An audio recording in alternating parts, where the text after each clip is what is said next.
လူတွေရတဲ့ကဘာပေါ်မှာဒီစွမ်းအရှိဆုံးလူသားဒေါ်နယ်ထရမ့်လို့ထင်ကြရဲတဲ့ဒေါ်နယ်ထရမ့်မဟုတ်ဘူးဒီကရှိကြီးပင်နဲ့သမရတနာ၄နှစ်ရှိရကွာဆိုတော့သူ first year မှာတကုံကျုံးတယ်အဲ second year နဲ့ third year မှာသူအဲ့ဒါကိုပြန် recover မလုပ်နိုင်ဘူးဆိုရင် long term မှာသူပြဿနာရှိတယ်အဲ fourth year မှာသူရွေးကောက်ပွဲပြန်နိုင်မှုမရှိ အမေရိက stream မှာပေါ့ speed ဆိုတဲ့ stream မှာဟိုတရုတ်မှာ3ရက် streaming လုပ်ခဲ့တဲ့အခါမှာသူက viewer တော်တော်လေးများများရခဲ့ပေါ့အဲ့မှာသူ streaming လည်းလုပ်ပြီးတော့တရုတ်က CCP က tweet ကိုချီးကျူးတယ်ပေါ့ဒီတရုတ်ကိုလာပြီးတော့တခြားပြသွားရဲ့ US နဲ့ဒီအမေရိကကိုဟိုပေါင်းစည်းပြီးတဲ့အတွက် street ကိုကျေးဇူးတင်ပါတယ်ဆိုပြီးတော့ပြောတယ်ပေါ့ဆိုတော့ကျွန်တော်ခံစားမိရဒီ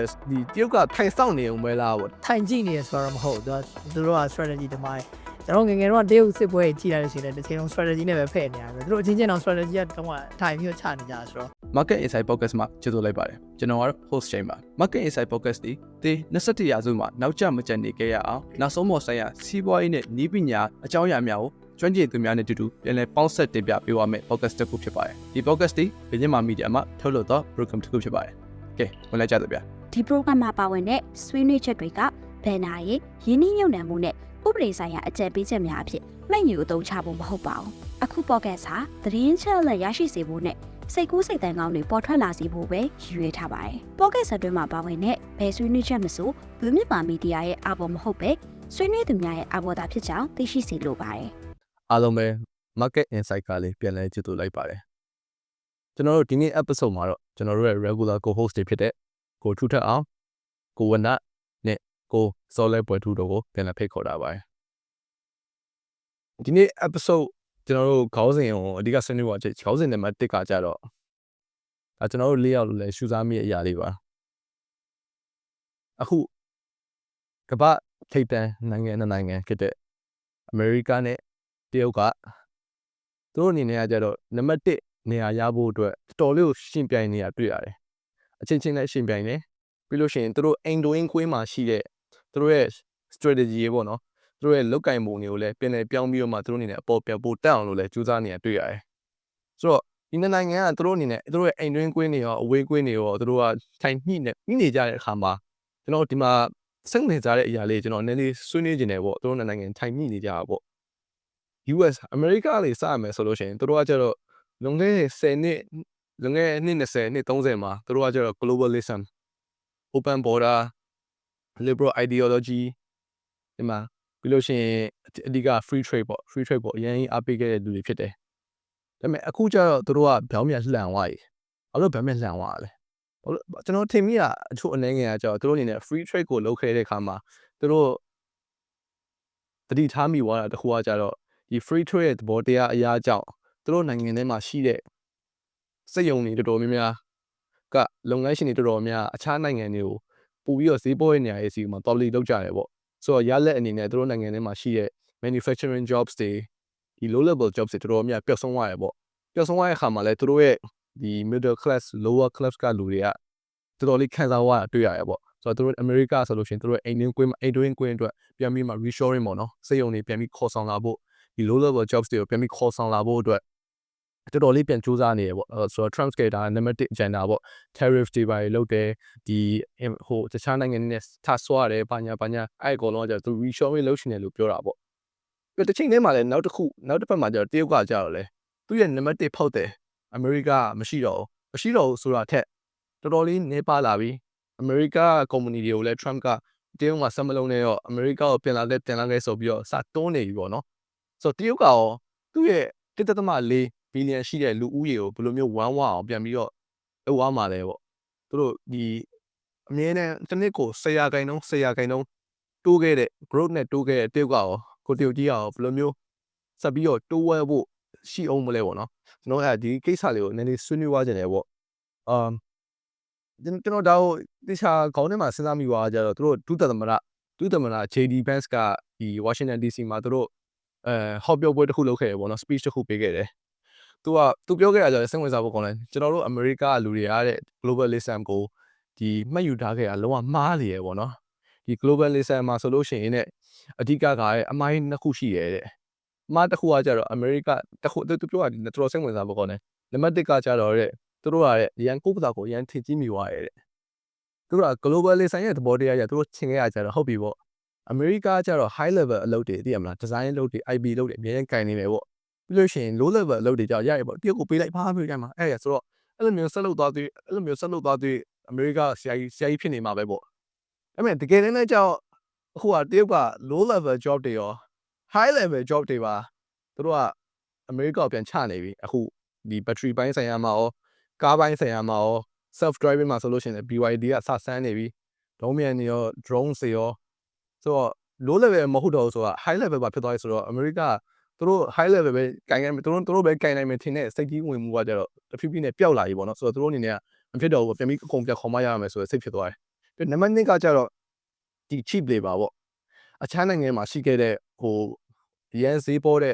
့လုပ်အားတွေကတကယ်တော့ကောင်းတဲ့အရာမဟုတ်ဘူးပေါ့နော်သူပြောရတယ်သူက crash လို့ပြောရတယ်ဒီတောက်တန်ဒီဟိုပါပေါ့နော်အထောက်တစ်ခုလို့ပေါ့တကယ်အဲ့ဒါထောက်တစ်ခုပါတယ်တကယ်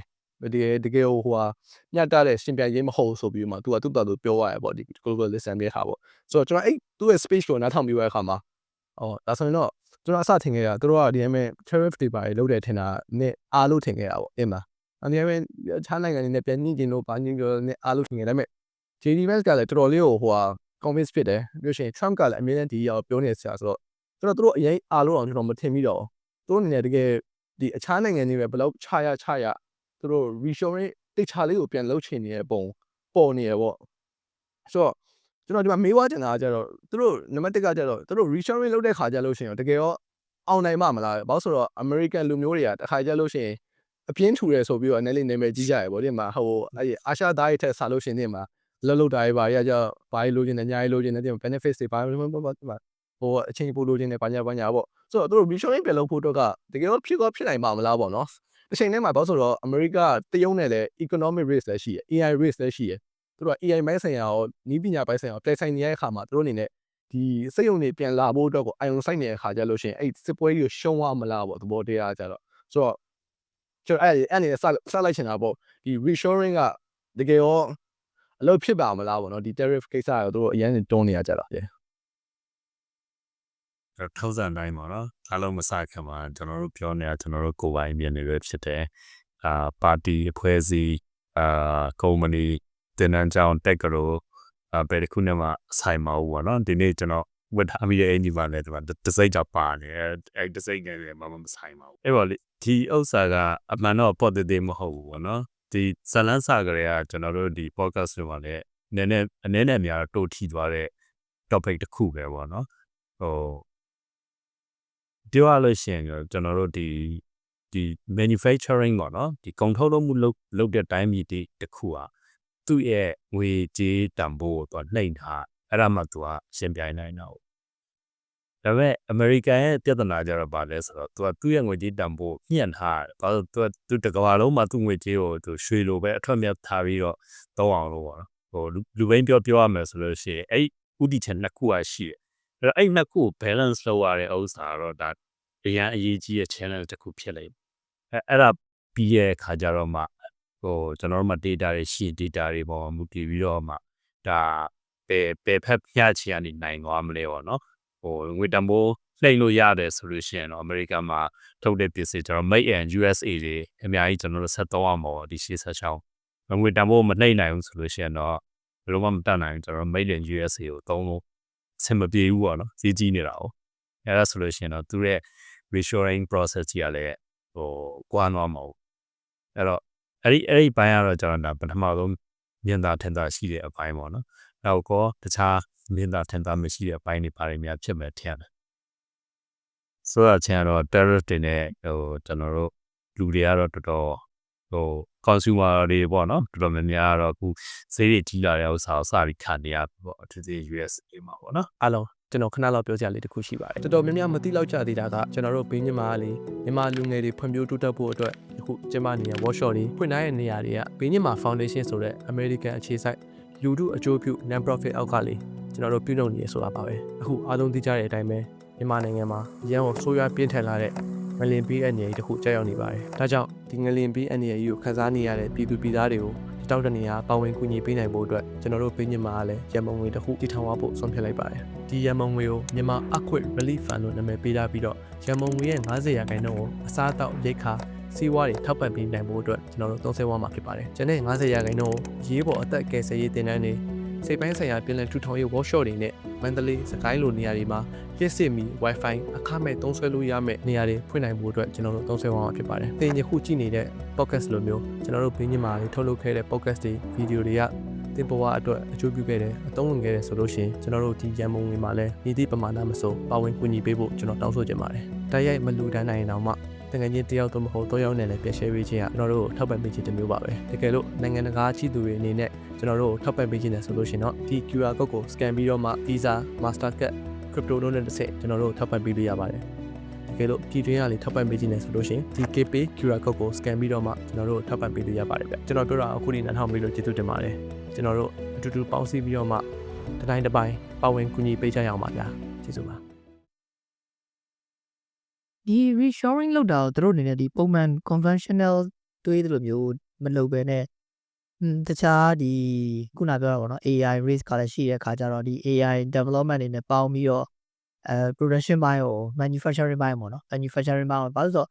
US မှာကဟိုဒီ tech salary နဲ့ဒီ labor တွေ manufacturing labor floor salary ခေါ်မှာပေါ့နော်အဲ့ဒါတွေအများကြီးกว่าဟုတ်တယ်မလား per hour rate တွေတော်တော်กว่าဆိုတော့အဓိကအဲ့ဒါတွေကြည့်ကြတာဆိုတော့အဲ့တော့အဲ့ဒါတွေအရန်กว่าတော့ဒီမှာစက်ရုံဆောက်လဲမင်းတို့ပေးမယ်ဆိုပေးနိုင်တဲ့အမောင် tax salary တော့မပေးနိုင်ဘူးလေဒီတော့ခုနပြောလို့ပေါ့နော်ကိုအစတည်းကနည်းနည်းငါတို့လုံနိုင်ဆိုပြီးထင်ထားတဲ့လူတွေဖြစ်တဲ့အခါကျတော့ဒါလည်းငါလုံနိုင်တယ် tag လည်းငါလုံနိုင်တယ်ဘာလို့ငါ tag ကုန်တယ်တော့မလုံအောင်ပါလဲဆိုပြီးတော့ဒါလောက်လာရှောက်တဲ့လူတွေကစအတွေ့မှာပေါ့နော်ကျွန်တော်တို့ China တို့ပြောကြအဲ့လိုမဟုတ်လေဆိုတော့ကိုယ်တိုင်လည်းအဲ့လောက်ထိတည်ထားတယ်လို့မထင်ဘူး tag ဆိုတော့ဘာတိတ်တည်နေမှာပေါ့အဲ့ကြောင့်ဒီ manufacturing လောက်ကlabor တွေ manufacturing မှာလုပ်တယ်ဆိုတဲ့ဥစ္စာသူတို့က survival အဓိကအတွက်ကိုလုပ်ကြတာအများဆုံးအဖြစ်ဘာလို့ဆိုတော့ဒီမှာလောက်လိုက်လို့ငါဘဝကြီးတိုးတက်သွားမယ်ဟာလောက tech သမားကြီးဖြစ်လာမယ်တနေ့ကျလို့ရှိရင်လောကအမြဲစီဝိုင်းအဲ့လိုမျိုး labor မှာတောင်းအဲ့တွေးရဲ့ mindset တွေမှာရှိပြီအဲ့ဒါကြောင့်လည်းသူက manufacturing မှာခိုင်းလို့ရတာအဲ့တော့ကျွန်တော်ကလည်း manufacturing မှာပတ်တိုင်းတွေပါသွားလုပ်တဲ့ခါကျရှင်တည်ရသူတို့ရဲ့ဒီ job ပုံစံဝါအရန်ကိုမီနီဖြစ်တဲ့ပါမှာဒါပဲလုပ်နေရတာဟုတ်တယ်ဒါပဲလုပ်နေရဆိုတော့ဒါကဟိုနောက်ပိုင်းခုနတကယ် advance ဖြစ်လာတဲ့ပုံမှာ AI က replace လုပ်နိုင်တာရှိလားဆိုလို့ရှင်ဒါရှိတဲ့အထဲမှာပါတယ်လို့ပြောလို့ရတာပေါ့နော်အဲ့လိုမျိုးဟာမျိုးအခြေအနေဆိုတော့ခုနပြန်ပြောချင် reshoring ကိစ္စကို US တွေနဲ့ဒီလို conventional ငါတို့ sale တွေစောက်မယ်မင်းတို့ကိုလူတွေပဲအလုပ်ချဆိုပြီးဟာမျိုးမတွေးပဲနဲ့တခြားပေါ့နော် like out of the box thinking မျိုးတွေးနိုင်တဲ့အခါကျလို့ရှင်ခုနငွေဈေးကိုလည်း strong ဖြစ်အောင်ထိန်းထားနိုင်မယ်ကိုချင်းပြောတဲ့ pipe dream ပေါ့နော် maybe ပေါ့ဒါပေမဲ့ထိန်းနိုင်မယ်ဒါပေမဲ့တစ်ချိန်တည်းမှာပဲဒီ manufacturing process က US မှာလုပ်နေတဲ့ဟာမျိုးတနည်းမဟုတ်တနည်းဖြစ်လာတယ်ပေါ့နော်အဲ့တော့အဲ့ဒါကို AI development အနေနဲ့ပေါင်းပြီးတော့ manufacturing ဘိုင်းကိုသူတို့လုပ်သွားနိုင်မယ်ဆိုလို့ရှိရင်ဒီခုန reshoring ဘိုင်းကပြန်ပြီးတော့ဖြစ်လာနိုင်တယ်ပဲဆိုတော့သူအဓိကသူ့လူတွေကိုအလုပ်ရစေချင်တာတစ်ပိုင်းနောက်တစ်ခုကကျတော့ဒီ US မှာပဲအဓိကထုတ်လုပ်ရေးတွေလုပ်ချင်တာ production တွေလုပ်ချင်တာဒီလိုဟာမျိုးပေါ့ဆိုတော့ဘယ်သူပဲလုပ်ရဘယ်လိုပဲလုပ်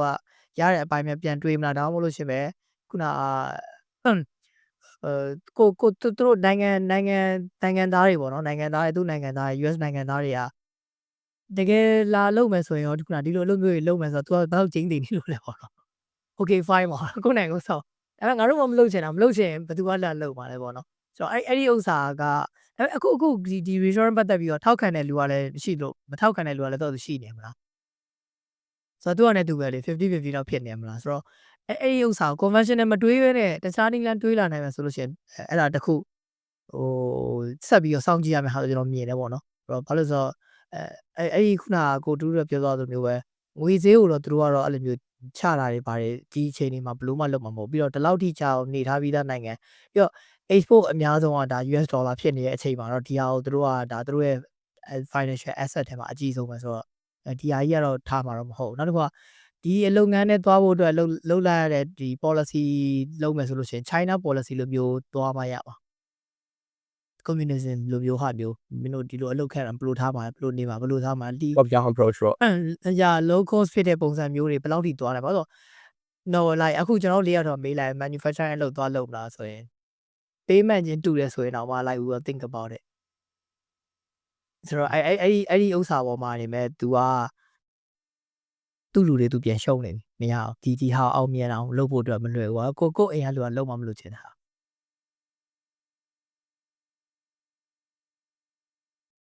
ကိုစောနဲ့ဟဲ့ကြ ဆိုဟိုစားလေးကျွန်တော်ရဲ့ approach ကတော့နည်းနည်းလေးဟိုဒီ debate ပေါ့လေဟိုဒီနှစ်ပတ်သုံးပတ်လောက်ကျွန်တော်သတင်းဖတ်ကြည့်တော့ဆိုတော့ဟို US ကဆိုကြပါစို့ James ရဲ့စကား flow တိုင်းပဲလိုက်တယ်ဆိုပါတော့ US က manufacturing လုပ်တယ်အဲ့ manufacture အဲ့ဘယ်လိုပြော factory တွေမှာ US citizenship တွေကိုပြန်ခံမယ်ဆိုတာမျိုးပြီးရင်အလုပ်တွေပေးမယ်ဆိုတာမျိုးဆိုတကယ်ဟုတ်လို့လားကျွန်တော်မိကိုပြန်မေးကြတကယ်ဟုတ်လို့လားဆိုတော့ကျွန်တော်ကချင်းကပ်မိတဲ့ဟာကဘယ်လိုမျိုးလဲဆိုတော့ဒီကနေ့ကပိုင်းမှာပြစ်ပြတ်နေတဲ့အခင်းချင်းကနေကျွန်တော်ချင်းကပ်မိတယ်ဆိုတော့ကျွန်တော် research လုပ်ထားတဲ့ဟာလေးနည်းနည်းရှိတယ်နော်ပြီးလို့ရှိရင်ကျွန်တော်ဘယ်လိုချင်းကပ်မိလဲဆိုတာကျွန်တော်ပြပြမယ်ဒါကျွန်တော်ရဲ့ချင်းကပ်ပုံချင်းကပ်နေပါပေါ့နိပထမဆုံးပြောချင်တာကမှန်တယ်မှားတယ်ဆိုတာတက်ကျွန်တော်အကယ်၍ကျွန်တော်ရဲ့ချင်းကပ်ပုံလိုအပ်တယ်ဆိုလို့ရှိရင်ပြည်သက်တွေကထောက်ပြစီခြင်းတယ်နော်ကျွန်တော်ဒီ podcast တွေနားထောင်နေတဲ့သူကြီးဒါကျွန်တော်ရှေးဥစွာပြောချင်တာနောက်တစ်ခုကကျွန်တော်အမှားရှေ့ podcast မှာဥစားတောက်လျှောက်နားထောင်ခဲ့တဲ့သူတွေဆိုလို့ရှိရင်ကျွန်တော်အမှားပါရှိတယ်ဆိုတော့သိလောက်တယ်ဘာလို့လဲဆိုတော့ကျွန်တော်အမှားကဒီနေ့Trump တက်ခင်ပြောခဲ့တဲ့စကားပါဘာလဲဆိုတော့ဒီနေ့အင်အားကြီးနိုင်ငံတွေက industrialize ဖြစ်တဲ့နိုင်ငံတွေကစစ်ကိုကိုယ်တိုင်တိုက်တော့မှမဟုတ်လို့ပြောတော့ကျွန်တော်ကိုထူးနဲ့ဟိုစား podcast မှာကျွန်တော်ပြောပြီးဒါပေမဲ့ဟိုအဲ့တော့ကိုထူးလည်းကဘောမတူ James လည်းသဘောတူပဲဟိုမပေါ့ဒါပေမဲ့ကျွန်တော်ရဲ့ approach ကဟိုအဲ့တော့ရထားတဲ့ fact နဲ့ကျွန်တော်အခြေခံပြီးပြောတာဆိုတော့တော်တော်များများတော့ဟိုကိုယ်နိုင်ငံထဲမှာဒါမှမဟုတ်သူများနိုင်ငံထဲမှာဟိုတိုက်ရိုက်စစ်အဲ့လိုမျိုးဆင်နွှဲတာမျိုးမလုပ်တော့ဘူး buffer wall တော့ပဲလုပ်တော့မယ်လို့ကျွန်တော်တွေ့အတက်စီအောင်လွှဲတာကြဒါကျွန်တော်အမှကျွန်တော်ဝန်ခံတာပါဆိုတော့အဲ့လိုလဲဆိုတော့တချို့တွေကပြောရမယ်ဆိုလို့ရှိရင်စစ်ကိုကိုယ်တိုင်တိုက်ကြတာဗျာအမေရိကလူနိုင်ငံမျိုးကစစ်ကိုရှောင်လို့ရရတာနဲ့အဲ့စစ်ပွဲတွေကိုချန်လေးကိုရောက်တာဆိုတော့ကျွန်တော်အဲ့လိုမြင်တယ်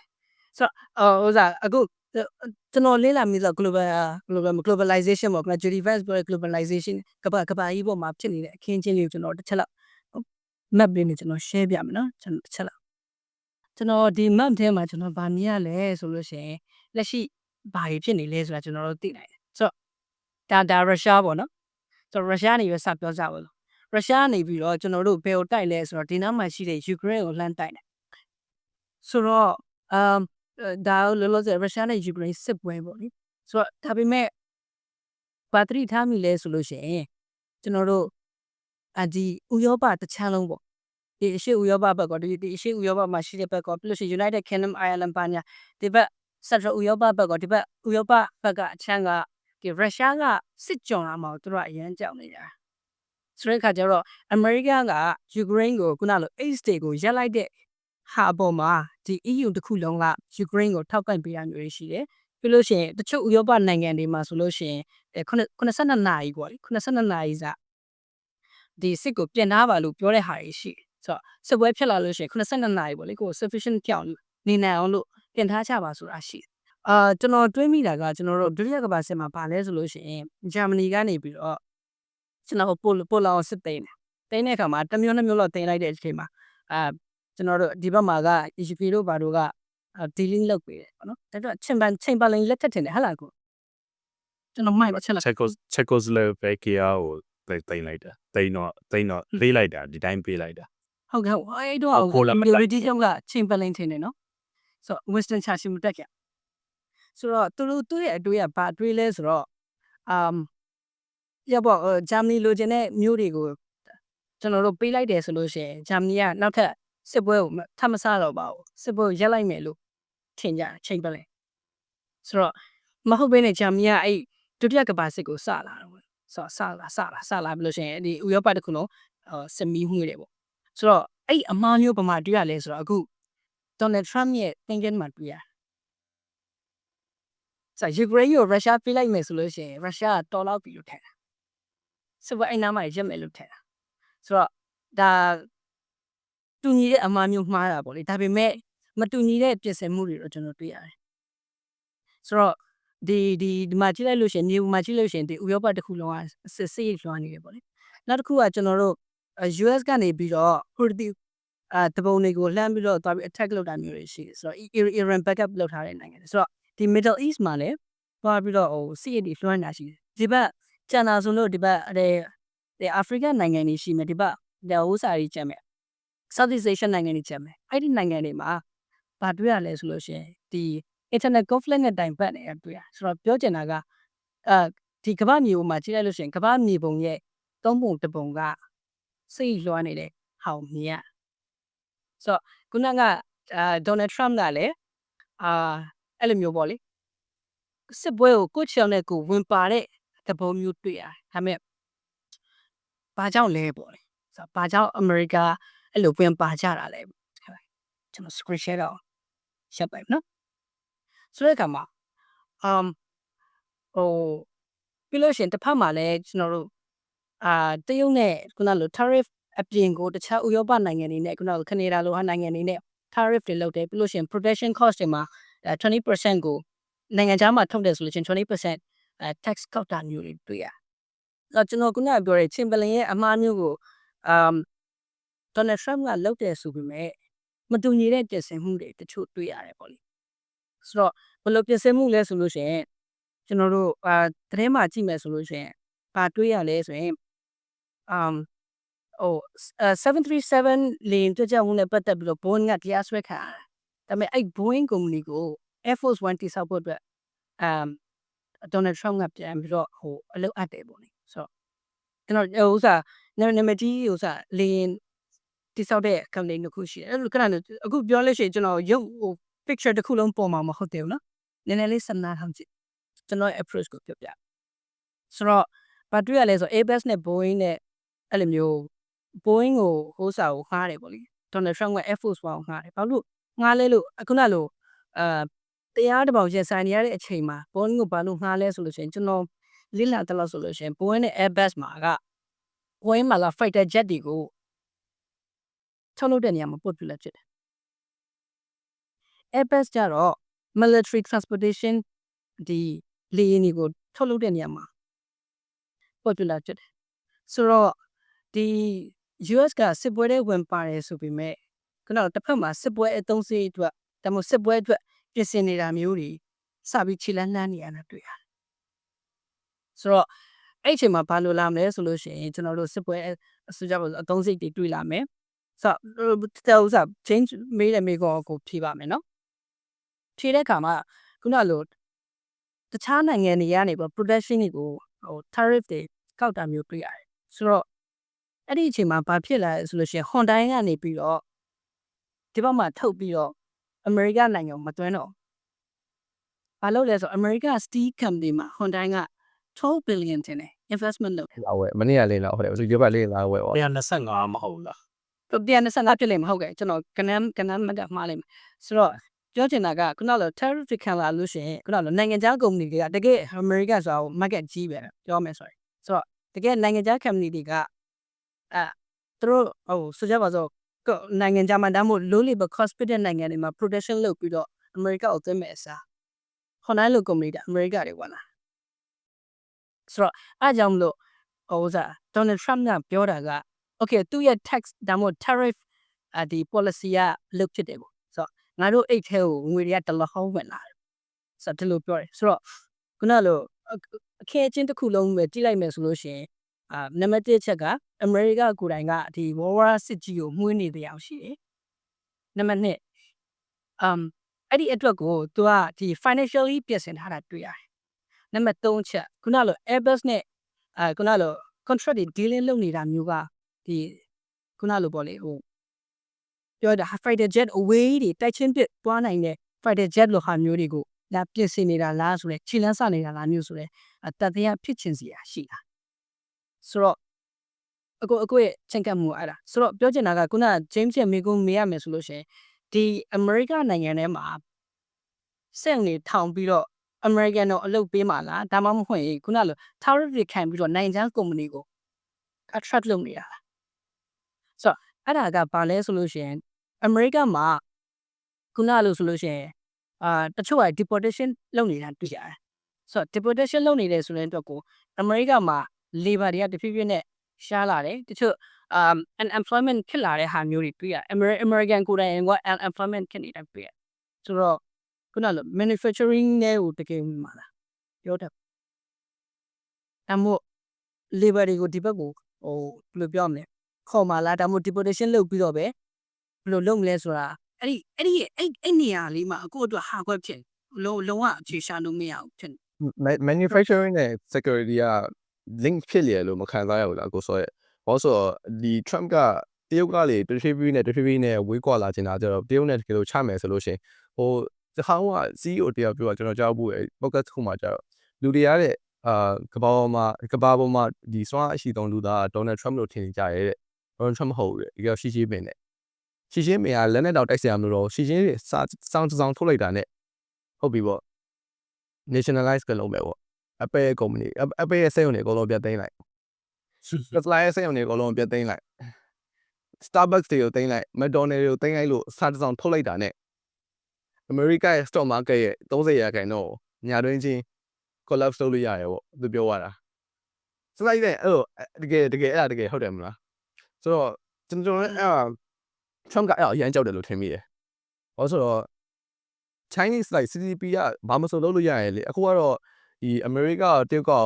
သူတို့နှစ်ဖက်လုံးဒီ America လုပ်ငန်းရှင်တွေရောတရုတ်ကလုပ်ငန်းရှင်တွေရောနှစ်ဖက်လုံးပျော်လို့လုပ်လေရဆိုပေမဲ့တကယ်လို့ CCP ကတခါစိတ်ထားပေါက်ပြီးတော့မှစာတစောင်ထုတ်နိုင်ဘလို့နေမလဲ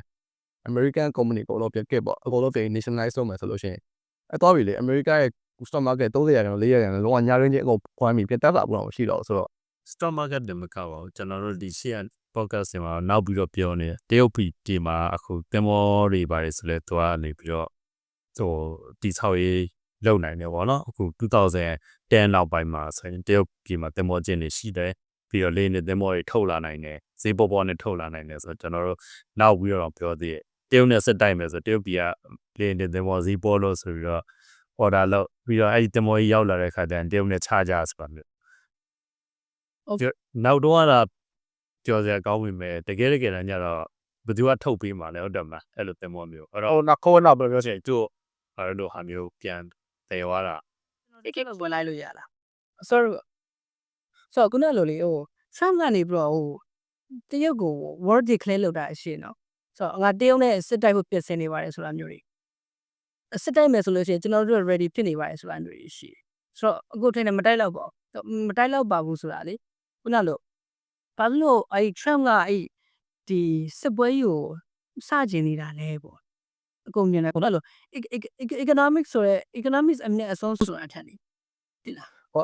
စတင်နေဆိုတာတဲ့ तू Trump မကြိုက်ဆုံးအရာကိုကျွန်တော်တို့ပြောရမယ်ဆိုလို့ရှိရင် तू ကတရုတ်နဲ့ရုရှားနဲ့အရန်ကတ်နေရတော့မကြိုက်ဘူးဒီတရုတ်ဘယ်လိုပြောငကားဝတ်ဝင်ပေါ့ ပြရပြန် geography ရဆိုလို့ရှိရင်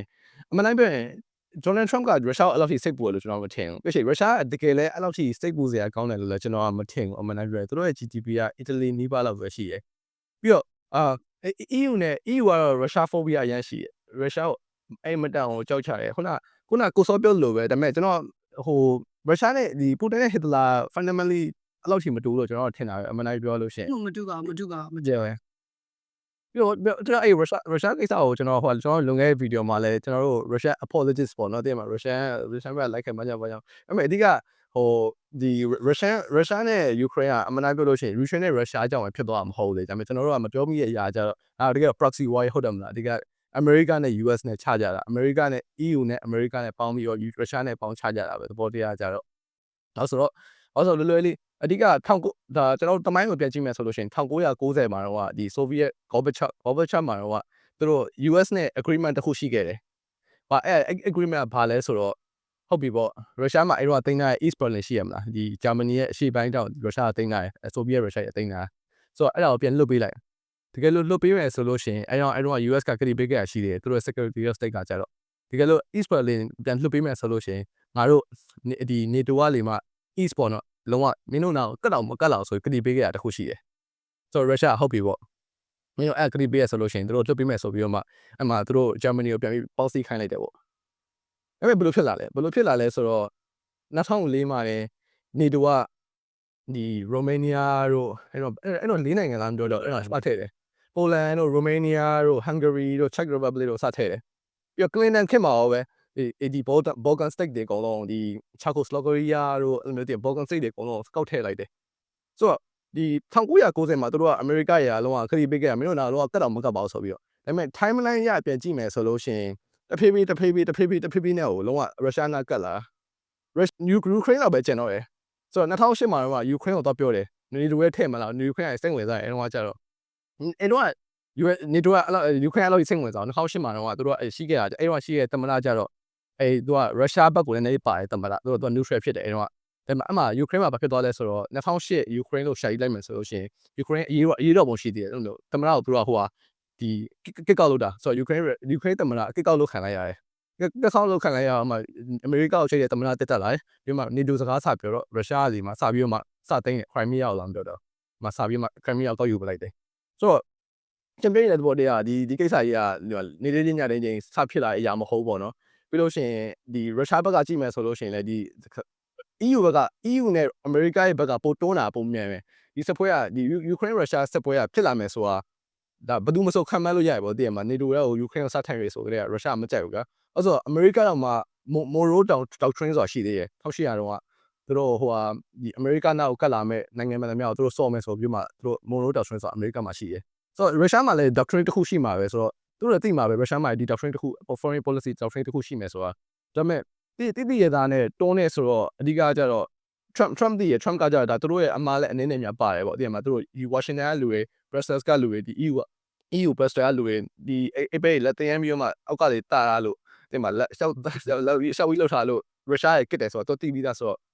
့သူရုရှားလောက်ရှိစိတ်မှုလို့ကျွန်တော်ထင်တယ်အမှန်တမ်းပြောရင်ရုရှားကိုသူကပြုတ်ပြင်လို့ရတယ်ထင်တယ်အဓိကကျတော့ရုရှားကနေမှတရုတ်နဲ့အရင်ပေါင်းသွားမှာပေါ့ပေါင်းရတဲ့ခါကျလို့ရှိရင်အဲ့အကြမှာဒီမှာ nuclear power နှစ်ခုတကယ်ပေါင်းတဲ့ခါကျတော့သူတို့ဟိုဒီထုံးတာဒေါ်လာကိစ္စကိုပြန်ချက်ရမယ်ပေါ့ဒေါ်လာအခုကမြင့်နေတာဟုတ်ပြီဒေါ်လာအခုကမြင့်နေဒါပေမဲ့ဒေါ်လာကလေလောမြင့်နေတဲ့နေရာလေးမှာလောကအောက်ဆုံးဒီပလုံကြောင်းဘယ်လိုနေမလဲအောက်ဆုံးဒီပလုံကြောင်းအောင်ဖြစ်နိုင်ဘူးပေါ့ဒါပေမဲ့သိရမလားဟောဆိုဒီ US ကပေါ်နေပေါ့ US ကဒီအကျွေးတွေဆိုလို့ရှိရင်တော်တော်များများထိန်းတာတေးကထိန်းတာလေတကယ်လို့တစ်ချိန်တိုင်းမှာတေးကရုရှားအကျွေးဒေါ်လာတွေအဲ့လိုထိမကင်တော့ဘူးပေါ့သူတို့ရဲ့ဒီငွေကြေးကိုပူကင်မယ်ပေါ့ပြီးခုနဒီကိုထူးပြောတာတော်တော်စိတ်ဝင်စားဖို့ကောင်းတာတခါကျွန်တော်မစင်စားမိနေတဲ့ထိုးကကျတော့တရုတ်ကသူတို့ရဲ့ currency ကိုရှိန်နေတာဒီလိုအတိပြိတ်လာတကယ်တရုတ်ကတကယ် free market ပြန်ပေးလိုက်မယ်ဆိုရင်တရုတ်ခဏတည်းလုံးဝမြင့်အောင်မြင့်တော့ဝမ်းမှာဆိုတော့တရုတ်ကအဲ့ဒါကိုစပြင်ဆင်နေရလားပေါ့တစ်ချိန်တည်းမှာလည်း US ကကြတော့ share ကိုမြင့်တာသူတို့ကကြတော့ဒီနောက်ခံမရှိပဲအဲ့ဒါကို share မြင့်တာဆိုတော့ဒီနေ့ကိုသူတို့အဲ့ Trump ကအဲ့ကြောင့် Trump က Ukraine ကိုအဲ့လိုထိဂရုမစိုက်တာကျွန်တော်ထင်တယ်အမှန်တမ်းပြောရင်ဂရုစိုက်စရာထင်တဲ့အကြောင်းကိုရှိလို့မရှိရဗျာသူ့အနေနဲ့ပတ်စံလည်းထက်ထိတ်လို့လည်းမရတော့ဘူးထက်မယ်ဆိုလို့ရှိရင်လည်းဒီတရုတ်ဘက်ကိုလုံးဝ iron site နေမှာမဟုတ်ဘူးဆိုတော့လေဒီအကြောင်းမလို့ရုရှားကိုပေးချင်နေရလားပေါ့အခုဟိုခုနေ့ကလည်းသတင်းတစ်ခုကြည့်မိနေတာပါရုရှားနဲ့အမေရိကနဲ့သဘောတူညီပြီးရတယ်စကားပြောနေပြီပေါ့အဲ့တော့အမေရိကယူကရိန်းတဝက်လောက်ပေးချင်စိတ်တွေပေါ်နေရပေါ့နော်တင်တော်တော်လေးများပေးချင်တယ်အဲ့လိုလောက်ထိယူမဆိုင်တော့ဘူးပေါ့ရုရှားလိုချင်တာပေးချင်တာပေးဆိုပြီးတော့အဲ့ဒါဟိုကကိုဆိုလည်းပြောတာကျွန်တော်စိတ်ဝင်ကျွန်တော်တို့သူတို့ရုရှားအလောက်ထိတော့ဟိုရိကအနေနဲ့ရုရှားကိုစိတ်ပူနေတော့မထီဘူးဒါပေမဲ့ခုနJames ပြောလို့မှန်ပါတယ်EU ဘက်ကလည်းစိတ်ပူတာဘာဖြစ်လို့ဆိုတော့စစ်ပွဲမျက်လုံးနဲ့ပဲကြည့်ပါဆက်ကြော်လာလို့ရှင်ကြားထဲမှာ atlet တွေအကြီးခံရတာကွာတလားဆိုတော့ခုနလိုစစ်ပွဲအတွက်စိတ်ပူရမှာ US မဟုတ်ဒါတော့ကြိတ်တယ်ဆိုတော့ခုနလိုမတော်တဆဖြစ်ရင်လည်း तू ကအားလုံးပြီးတော့မှဆရာကြီးဝင်လောက်ပါလေဒီချက်နှစ်ခေါက်ကလေးဆိုတော့ဆိုရင်လည်းတခုရှိတယ်တလားဘာလို့လဲဆိုတော့အဲ့ဒီUS ထဲမှာ employment ကတော်တော်နည်းသွားတယ်ပထမတစ်ချက်ပေါ့ဟုတ်တယ်နောက်တစ်ခုကခုနလိုopen market ဆိုတာတဖြည်းဖြည်းနဲ့သူကိုယ်နိုင်ငံထဲမှာ sufficient ဖြစ်အောင်လို့လုပ်နေတာမျိုးရှိတယ်ကျုပ်နေဆိုလို့ရှိရင်ဒီမှာကိုရီးယားလာမသိဝယ်တာမျိုးတွေပြောင်းဝယ်တာမျိုးရှိရကွာဆိုတော့အဲ့ဒီအခု Trump လုပ်နေတဲ့ policy က short term မှာကခုနလိုငွေတွေတပိတ်ဝယ်အိတ်ဝယ်ဝင်နေတယ်ဆိုပေမဲ့ခုနလို long term မှာကြာရင်အဲ့ဒါeconomics အရာကြီးပြဿနာကြီးရှိတယ်ဘာလို့ဆိုတော့ခုနကျုပ်ပြဿနာပဲဆိုလို့ရှိရင်ဒါ supply shortage ဖြစ်တာလေတဲ့ဆိုတော့တမရတနာ၄နှစ်ရှိရကွာဆိုတော့သူ first year မှာတကုံကျုံးတယ်အဲ second year နဲ့ third year မှာသူအဲ့ဒါကိုပြန် recover မလုပ်နိုင်ဘူးဆိုရင် long term မှာသူပြဿနာရှိတယ်အဲ fourth year မှာသူရွေးကောက်ပွဲပြန်နိုင်ဘူးမရှိဆိုတော့အကုန်မြင်တာအဲ့ဒါဆိုတော့ second year နဲ့ third year မှာဒီရှိချင်ဖယ်ပြောမလို့အဲ့တော့သူဟို top down control လဲစအရင်လုပ်လေလို့ထင်လားဒီကိုနာလည်းကျွန်တော်နည်းလေးခေါ်လာချင်တာကျတော့ America မှာဆိုလို့ဆိုရင်အမေစပြီးတော့တွေ့လာကြတော့သူတို့ deportation တွေလုပ်ကြရပေါ့ပြီးလို့ရှိရင် spending တွေအရင်လုံးဝ department တော့သူတို့ရဲ့ဒီပညာရေးဌာနကိုလည်းကောက်ကစ်ပလိုက်တယ်ပြီးလို့ရှိရင် USAID ကိုလည်းကောက်ကစ်ပလိုက်တယ်အခုတော်တော်များလိုက်ကစ်နေတာတွေ့ရတယ်ပေါ့ဆိုတော့သူတို့အနေနဲ့စိုးရိမ်စိမ်းတစ်ခုနဲ့ခုနပြောရသလိုအတင်းမှာသူတို့တကယ်လို့ဒီကိစ္စကိုတခြားမကင်နိုင်လို့ရှိရင်ဟ ဟိုတရုတ်ကလည်းပြန်လိုက်လာတဲ့ခါကျလို့ရှိရင်တို့လုံးဝအကုန်လုံးခွဲမှုရှိရဆိုတော့တို့အိမ်တွင်းရေးဟိုမှာတော်တော်လေး top down ခုအပြန်လူရပြောရပါ US ကတော်တော်လေးauthoritarian ဆန်နေပေါ့ဒီမှာ US ကတော်တော်လေးကိုရှုံးနေရတယ်ဆိုမျိုးမှာဆိုတော့ဒါအဲ့ Trump ရဲ့ motivation အနောက်ကအဲ့လိုမျိုးလာရထင်မိလား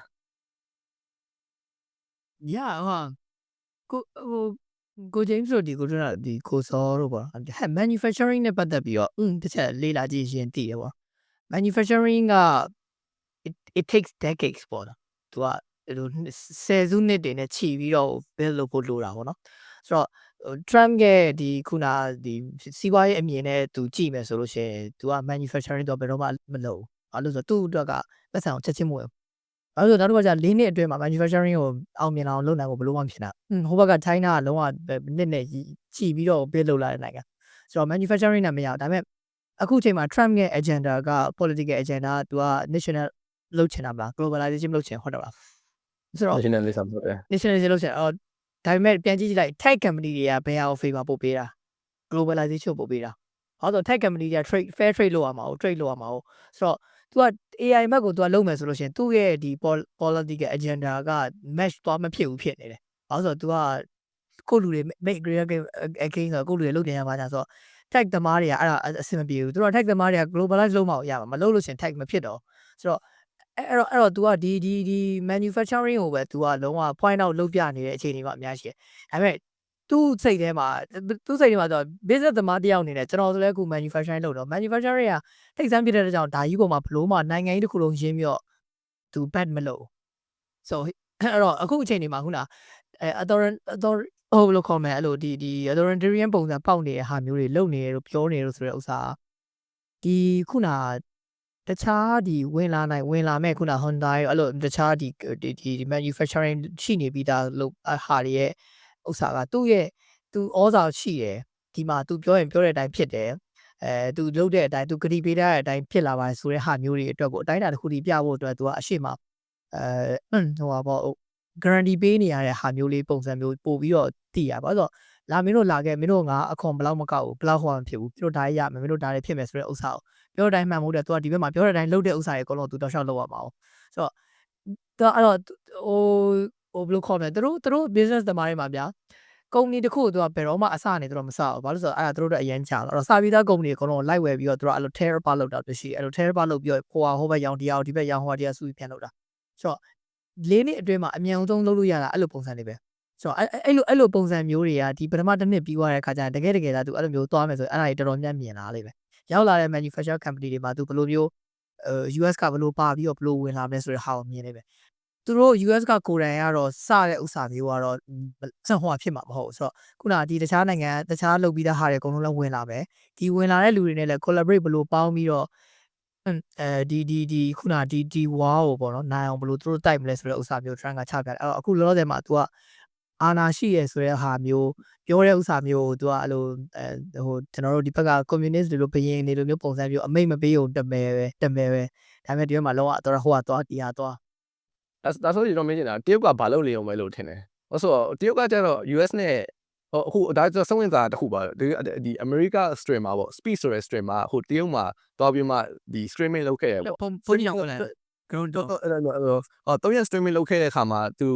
က viewer တော်တော်လေးများများရခဲ့ရပေါ့35တန်းလားမပြောတော့တော်တော်လေး viewer ရ share ရခဲ့ရပေါ့အဲ့မှာသူ streaming လည်းလုပ်ပြီးတော့တရုတ်ရဲ့ CCTV က street ကိုကြိုးဆိုရဲပေါ့နော် street ကိုချီးကျူးတယ်ပေါ့ဒီတရုတ်ကိုလာပြီးတော့တခြားပြသွားရဲ US နဲ့ဒီ America ကိုဟိုပေါင်းစည်းပြီးတဲ့အတွက် street ကိုကျေးဇူးတင်ပါတယ်ဆိုပြီးတော့ပြောတယ်ပေါ့ဆိုတော့ဒီကျွန်တော်ခံစားမိရတယ်ဒီတရုတ်ကထိုင်ဆောင်နေုံပဲလားပေါ့ဒါမှမဟုတ်ရှင်သူကဒီ PR သူတို့ရဲ့ brand image ကိုစပြီးတော့ပြင်ဆင်နေပြီလားပေါ့နော်အဲ့လိုမျိုးတရုတ်ကဘာလုပ်နေုံပဲလို့ထင်မိတယ်အခုကကျတော့ America စပြီးတော့တော်တော်လေးကိုစပြင်းနေပြီဆိုတော့တရုတ်ကအခု ASEAN market ကတော့ဝင်လာပြီဟုတ်တယ်မလားကမ်ဘောဒီးယားကိုတဲချုပ်ထားအဲ့နမသားခဲ့ခုနကိုစောပြောလက်စားလေး conclude လိုက် Okay ဘယ်သူကဟုတ်ကျွန်တော် conclusion အဲ့ဒါပါပဲဟိုပြောချင်တာကခုနလိုကျွန်တော်ချင်းခဲ့တဲ့ပုံစံကဒီ America ကခုနလိုပေါ့လေသူဘာကိုပြင်ဆင်နေတာလဲဘာကိုခြေလှမ်းနေတာလဲဆိုတာကိုကျွန်တော်အဲ့လိုမျိုးသတင်းတွေအကုန်လုံးခြုံငုံကြည့်လို့ရှိရင်ကျွန်တော်ရဲ့အမြင်ကပေါ့လေဟို theory တစ်ခုရှိရ war profiteering theory ပေါ့လေဆိုတော့ပြောချင်တာကအဲ့ war profiteer ဆိုတာကဒီ စစ်ပွဲတစ်ခုစမယ်ဆိုလို့ရှိရင်သူဂျားတွေကနေပြီးတော့ profit ရတဲ့နိုင်ငံမျိုးပေါ့လေဆိုတော့တခုခုကိုအဲ့လိုမျိုးပြောချင်တာကလက်နဲ့ရောင်းတာမျိုးတွေဘာညာဂျားတွေကနေပြီးတော့ခုနလိုဒီ financial market solution stock တို့ဟာမျိုးတွေဂျားတွေကနေအဲ့လိုမျိုး profiteering ဖြစ်တဲ့နိုင်ငံပေါ့လေဆိုတော့ပြောချင်တာကဒီကနေ့ကို Trump ရဲ့ policy ဘာညာကြည့်မယ်ဆိုလို့ရှိရင် nationalism လို့သာပြောတယ် by the people for the people မဟုတ်နေဘူးသူနိုင်ငံတွေကသူ American အောင်ရှေ့ကြိတ်တာဆိုတော့ဒါပေမဲ့သူ့ရဲ့တကယ်လုပ်ချင်တာခုနလိုဆိုကြပါစို့ဒီကနေ့ကျွန်တော်တို့တိုက်ခဲ့ Afghan တို့ဘာလို့ရှိခဲ့တော့ American တိုက်ခဲ့ဆိုတော့ Biden ခေတ်မှာထင်ပါတယ်ဆိုတော့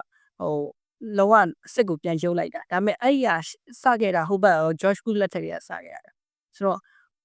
Trump ကဒီဂျင်းနေပဲရှိမှာ first time နော် second time လာမလားမကြည့်သေးဘူး What do you think နဲ့မတူတာဖာ ဒါ second second time model ဆိုတော့ဒါထဲမှာတစ်ခုလွတ်သွားတာဆိုတော့ဒီလင်းနေအတွင်းထဲမှာ तू ဘာလှုပ်ချင်တာလဲဒါပြီးလို့ရှိရင် तू လုံးဝ तू မရှိတော့မယ့်နေရာပါဆိုတော့အဲ့ရနေပြီးတော့ဒီ Trump အနေနဲ့ခုနလို Trump ဆိုတာကpresident လို့မြင်နေနော်စီးပွားရေးသမားမြင်မယ်အာဏာရှိတဲ့စီးပွားရေးသမားလို့မြင်မယ်ဆိုလို့ရှိရင် သူဘာအတွက်ကိုအကျိုးမြတ်ရခြင်းလို့လုပ်နေတာလဲဆိုတော့ကျွန်တော်တို့မြင်ကြည့်ဖို့လိုတယ်ဆိုတာလေးကိုပြောချင်တာဒါပေမဲ့သူတို့ခြေလှမ်းကိုစောင့်ကြည့်နေဖို့လိုတယ်လို့ကျွန်တော်မြင်တာပါ ကဲအဲ့တော့တရုတ်ကထိုင်ကြည့်နေုံပဲလား တရုတ်က strategy တမားလေထိုင်ကြည့်မှာမဟုတ်လေတရုတ်ကအခုခုနကျွန်တော်ပြောတဲ့ weak point တရုတ်ကလည်းမြင်တာပဲသိတာဟုတ်လို့ဆိုတော့မင်းတို့ manufacture လုပ်ချင်တာဟော come on let's do it it will take time ဆိုတော့သူတို့သိတယ်ဆိုတော့အမြန်အတွင်းမှာသူတို့ဒီသူတို့ပစ္စည်းတွေကိုဘယ်လိုမျိုးဒီုံတရားလျှော့စားတော့သူတို့အဲ့ဒါတွေသူတို့ချတော့မှာပေါ့ဘာလို့ strategy ကခုန तू လိုက်လာမယ်ဆိုလို့ရှိရင် तू ကဒီ weak point ကိုမြင်တာပဲလေခုချိန်မှာ AI နဲ့လည်းလိုက်လို့မမီသေးဘူးဒါလုံးဝဂျင်မောင်တန်းလို့ရတဲ့အခြေအနေ manufacturing ကတော့နောက်ကျနေဝင်သေးကြည့်တာလည်းကျန်တာအတိုင်းအတာတစ်ခုဒီ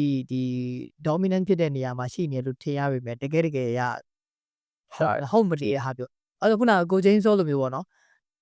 ကျွန်တော်သာချင်းပြနေအောင်ဆိုငါစားလေးစောင်းရေးုံနဲ့မင်းတို့ဘာကတ်30လောက်ကြာသွားမယ်ဥစ္စာကိုအလို့တယ်မင်းတို့ထိုင်ကြည့်နေရဆိုတော့မဟုတ်သူတို့က strategy တမိုင်းကျွန်တော်ငယ်တော့တရုတ်စစ်ပွဲကြီးကြည့်လိုက်လို့ရှိရင်တစ်ချိန်လုံး strategy နဲ့ပဲဖဲ့နေရတယ်သူတို့အချင်းချင်းတော့ strategy ကတော့ထိုင်ပြီးချနေကြဆိုတော့ဟိုဘက်က strategy ပိုကောင်းကျွန်တော်ထောက်တော့ အားကြောင့်မလို့အခုတရုတ် BY ကျွန်တော်တကယ်ကြီးတယောက်ပြောပါသူတို့ဒီ BYD ကားတွေဒီ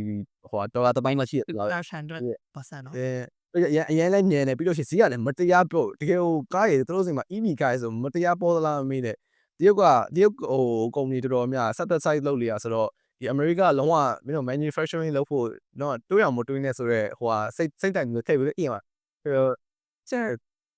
ချဲရီတယ်ဘာလို့အခုတရုတ်ကစသမျှဟာကောင်ကဈေးပေါ်တော့သူကျွန်တော်စိတ်ဝင်စားမိတာ EU တို့အမေရိကတို့ကာလျောင်းအဲ့လိုမျိုးတလုံးကာနိုင်ပါမလားတော့သဘောတရားကြောင့် EU ဆိုလို့ရှိရင်လည်းမတရားကာလိုက်တနေတာအမေရိကကာလိုက်ဒါပေမဲ့အဖြည်းဖြည်းနဲ့သူတို့ကာရင်နဲ့တရုတ်ကိုမခံနိုင်တဲ့ခါကျလို့ရှိရင်တရုတ်ကိုပဲသူတို့ထည့်ပြီးရတော့မလားပေါ့နော်အဲကြောင့်မလို့ခုနကိုစောပြောတဲ့ဟာနဲ့အဲကြောင့်မလို့အမေရိကအမြန်ပြေးနေရဆိုတာစစ်ပွဲပဲလူချင်နေရလားဒါမှမဟုတ်လို့ရှိရင်ပဲတကယ်ပဲစိတ်ုံတွေကိုအမြန်ပြန်ထည့်ချင်နေရလားပေါ့နော်ဆိုတော့ဘာလို့ security ဘိုင်းဆိုင်ရာကြည့်မယ်ဆိုလို့ရင်တို့ကဟာကောကြီးတစ်ခုရှိနေအောင်တည်းမှာတရုတ်ကကြတော့တစ်ဖက်ကလက်လေးတစ်ချောက်ခေါ်ရတာနဲ့တို့ဟုတ်ပြီပေါ့မင်းတို့စီဘာချမ်းပို့တော့လို့ပေါ့ဆိုလို့ရှိရင်အမေရိကပူနာဖို့ပဲရှိရဆိုတော့ဒါပေမဲ့ကျွန်တော်ပြောရပဲအရင်ဟိုဟာတရုတ်ဘက်ကိုပဲအရင်အားဆောင်းနေတာပေါ့နော်အမေရိကကိုအားသာချက်ရှိအောင်လားအမေရိကအားသာချက်ဆိုရင်တော့ဘာရှိအောင်မထင်လဲဒီတို့သူစီမှာကအမေရိကမှာကကျွန်တော်တောင်းတယ်ခံတာအမေရိကဆိုတော့ရန်တိုးတက်တယ်ပေါ့နော်ဒါပေမဲ့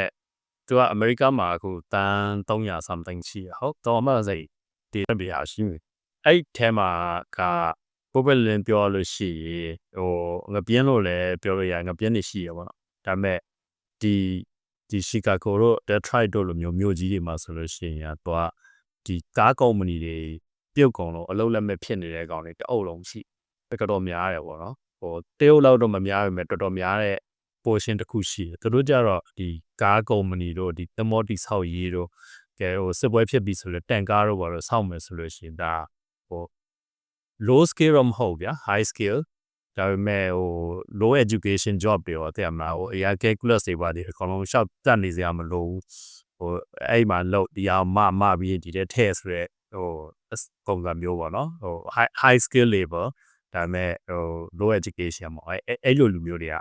ကတိုင်းတာတစ်ခုကြီးတော့ရှိရဆိုတော့ချက်ချင်းမပြိုင်နိုင်ရင်တော့မှသူစုပ်ပြတ်တတ်သွားတဲ့အထိချက်ချင်းဖြစ်မတော့အောင်အဲ့လိုလေးဒီပိုင်းတော့မြင်ပြီးအခုကအဲ့ဒီမျိုးတော်တော်များများဒါမျိုးပြက်ကြီးလို့ဖြစ်ကြတယ် တော့အကောင်လုံးဆင်းရဲချွတ်ချုံကြပြီးတော့ဆိုတော့ဒီပိုင်းတော့တခုတော့စိတ်ထဲမှာရှိရ Trump ရဲ့အဲ့ motto တခုသူတို့ရှိတယ်အခုတော့မဟုတ်ရင်တော့ you are fire ဆိုတော့ if you can win the game change the game လားတဲ့လို့ဟာ if you can beat in the game change the game တော့ကိုဆိုပြောအေးမင်းတို့ manufacturer မနိုင် AI မှာလည်းမနိုင်လာငါတို့စတိုက်ချမယ်ဆိုပြီး ရီစီကတော့မကောင်းဘူးနော် yeah ဒါရေး no I'm ဒါမဟုတ်ပါဘူးခုနပြောလို့ပဲဒီဟာတွေပြောတဲ့ opinion ပေါ်မှာကျွန်တော်လည်းဟာတာပါအဲ့လိုမျိုးမြင်ဖို့ဒါပေမဲ့ဒီလိုမျိုးဖြစ်နေတဲ့ဟာမျိုးလေးတွေကိုဒါဟိုကျွန်တော် discuss လုပ်ကြတာပေါ့နော်ဆိုတော့ရည်ရတော့မကောင်းဒါပေမဲ့အဲ့ဒီပုံစံသွားနေတယ်ဒီလိုမျိုးတော့မှရှိရပေါ့နော်ဘာလို့ဆိုတော့ B တန်းမလုံနိုင်တော့လေမလုံနိုင်တော့ဆိုရှင်ကိုချင်းပြောလို့ပဲနံပါတ်1ရနိုင်ပေါ်မလွယ်တော့ဘူးလေအခုကျွန်တော်ပြောနေတဲ့ထဲမှာအမေရိကနိုင်မယ်ဆိုတော့နေရာရောက်မယ်ဆိုတဲ့အခြေအနေမျိုးရှိရဟာမျိုးက percentage ကဘယ်လောက်မှတိတ်ရှိမနေခုနကိုတူအောင်ပြောသွားလေစိုးပြက်ဖြစ်မသွားရင်တော့မှနည်းနည်းလေးတော့ခံနိုင်လာမယ်ဆိုတဲ့အခြေအနေပဲရှိတယ် win over လောက်သွားမယ်ဆိုတဲ့ဟာမျိုးတော့မှကျွန်တော်ပြောလို့မြင်လို့မရဘူးဆိုတဲ့အခြေအနေဖြစ်နေအောင်ဆိုတော့ကျွန်တော်တို့တကယ်လို့ပိုကာကစားမယ်ဆိုလို့ရှိရင်အမေရိကအခုရှိရအကတ်တည်းအဲ့လိုမကောင်းဘူးပေါ့တရုတ်တော့တရားပေါ့မကောင်းတာ brand တွေရယ် yeah ဆိုတော့သူတို့ bluff လားတမမလို့ရှိရင် all in လုံးမလားပေါ့နော်အဓိကကျတော့ I don't think they were full right တဲ့ for တော့မရ အဲ့လိုမလား no တော့မရတော့ တခုဆိုရှင်လာရောတိကျမှထင်တယ် China မှာ2030 plan လာရှိရလေတဲ့လား တော့30 plan အဲ့ဒါနဲ့ share ပေးလိုက်ရမှာကျွန်တော်မသိဘူးကျွန်တော်2025 plan လား so 2030မှာဒီမှာဥစားကျွန်တော်ချက်တော့ကိုယ်ခောက်လိုက်အောင်ကျွန်တော်လွတ်မရဘူးဆိုတော့2030ပြောပါလေခဏနော်ပေါ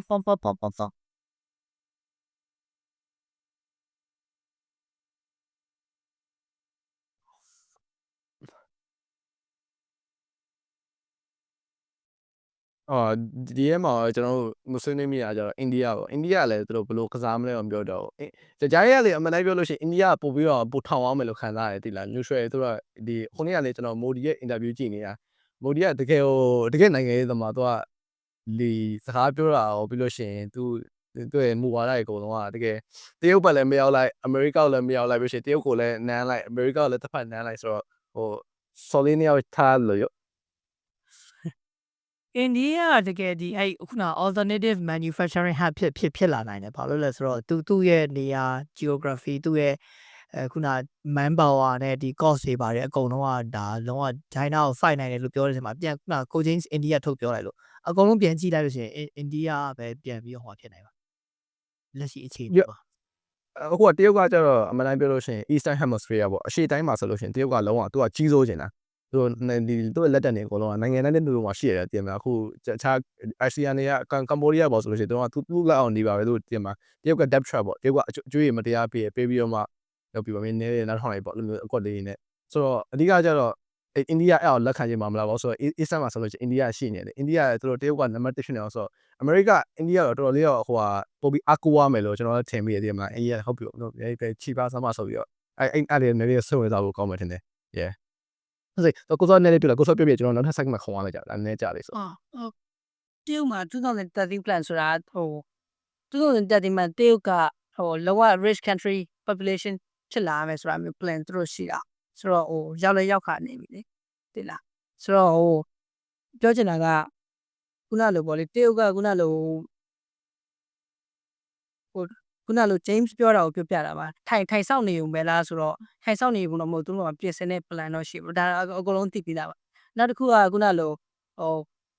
stock share ကြောက်ကောင်ပိတ်လိုက်ဆိုတဲ့ဟာမျိုးမဖြစ်နိုင်ဘူးပေါ့လေဆိုတော့သူတို့ပြင်ဆင်နေတဲ့အချိန်မှာသူတို့ထိခိုက်နေတာမဲ့ကိစ္စမျိုးလုံးဝမဟုတ်ဘူးပြီးလို့ရှိရင်တတိထားမိမထင်နဲ့ stock investor မှာUS ပြီးလို့ရှိရင် China ဒုတိယအများဆုံး yeah ဟဲ့ US stock 10% လောက်ရှိမယ်ထင်တယ်တော့ world ကလောက်ရှိမယ် over 20% ရှိမယ်stock investor ဆိုတော့50% လောက်နဲ့over 20% လောက်နဲ့ကဆိုတော့profit ပြောလို့ benefit ချင်းက link ဖြစ်နေတဲ့ကိစ္စမှာအဲ့လိုမျိုးရေးဝင်နေတဲ့ကိစ္စမျိုးတော့လုံးမယ်တော့မထင်ဘူးပေါ့လေကို opinion ပြောပြတာနောက်တစ်ခုကသူတို့ပြင်ဆင်နေတဲ့အချိန်မှာတော့ခုနလိုတရုတ်ဘက်ကသတင်းစာတွေဖတ်ကျင်သိတာတယ်ဆိုတော့အမေရိကန်နဲ့သူဘယ်တော့မှမချချင်ဘူးငါတို့ဘက်က အမေရိကန်နဲ့ဟို against လုပ်ဖို့ဘယ်တော့မှအစီအစဉ်မရှိပါဘူးဆိုတာမျိုးပဲသူတို့ထုတ်ပြောဒါပေမဲ့ပြင်ဆင်နေလားဆိုတော့ပြင်ဆင်တယ်ပြီးလို့ရှိရင် tech ပိုင်းမှာဆိုလို့ရှိရင် Xiaomi တို့ပါလို့ဆိုလို့ရှိရင်15မိနစ်တွေ charge လုပ်လို့ရတဲ့ EV တွေများအဲ့လိုမျိုးထွက်လာတဲ့ကမှာ stock share bomb ဆိုတက်သွားတာမျိုးကြီးရှိတယ်ဆိုတော့တရုတ်ကအဲ့လိုပြင်ဆင်နေတာမျိုးတွေတွေ့ရတယ်ဆိုတော့အဲ့ဒီဟာမျိုးတွေကို US ကပဲနိုင်ငံတနိုင်ငံအနေနဲ့ပေါ့နော်နိုင်ငံတနိုင်ငံကိုလူတစ်ယောက်အနေနဲ့ကြည့်မယ်ဆိုရင်အမိလိုက်ချင်တာလားဆိုတာမျိုးပဲစဉ်းစားရမှာပဲ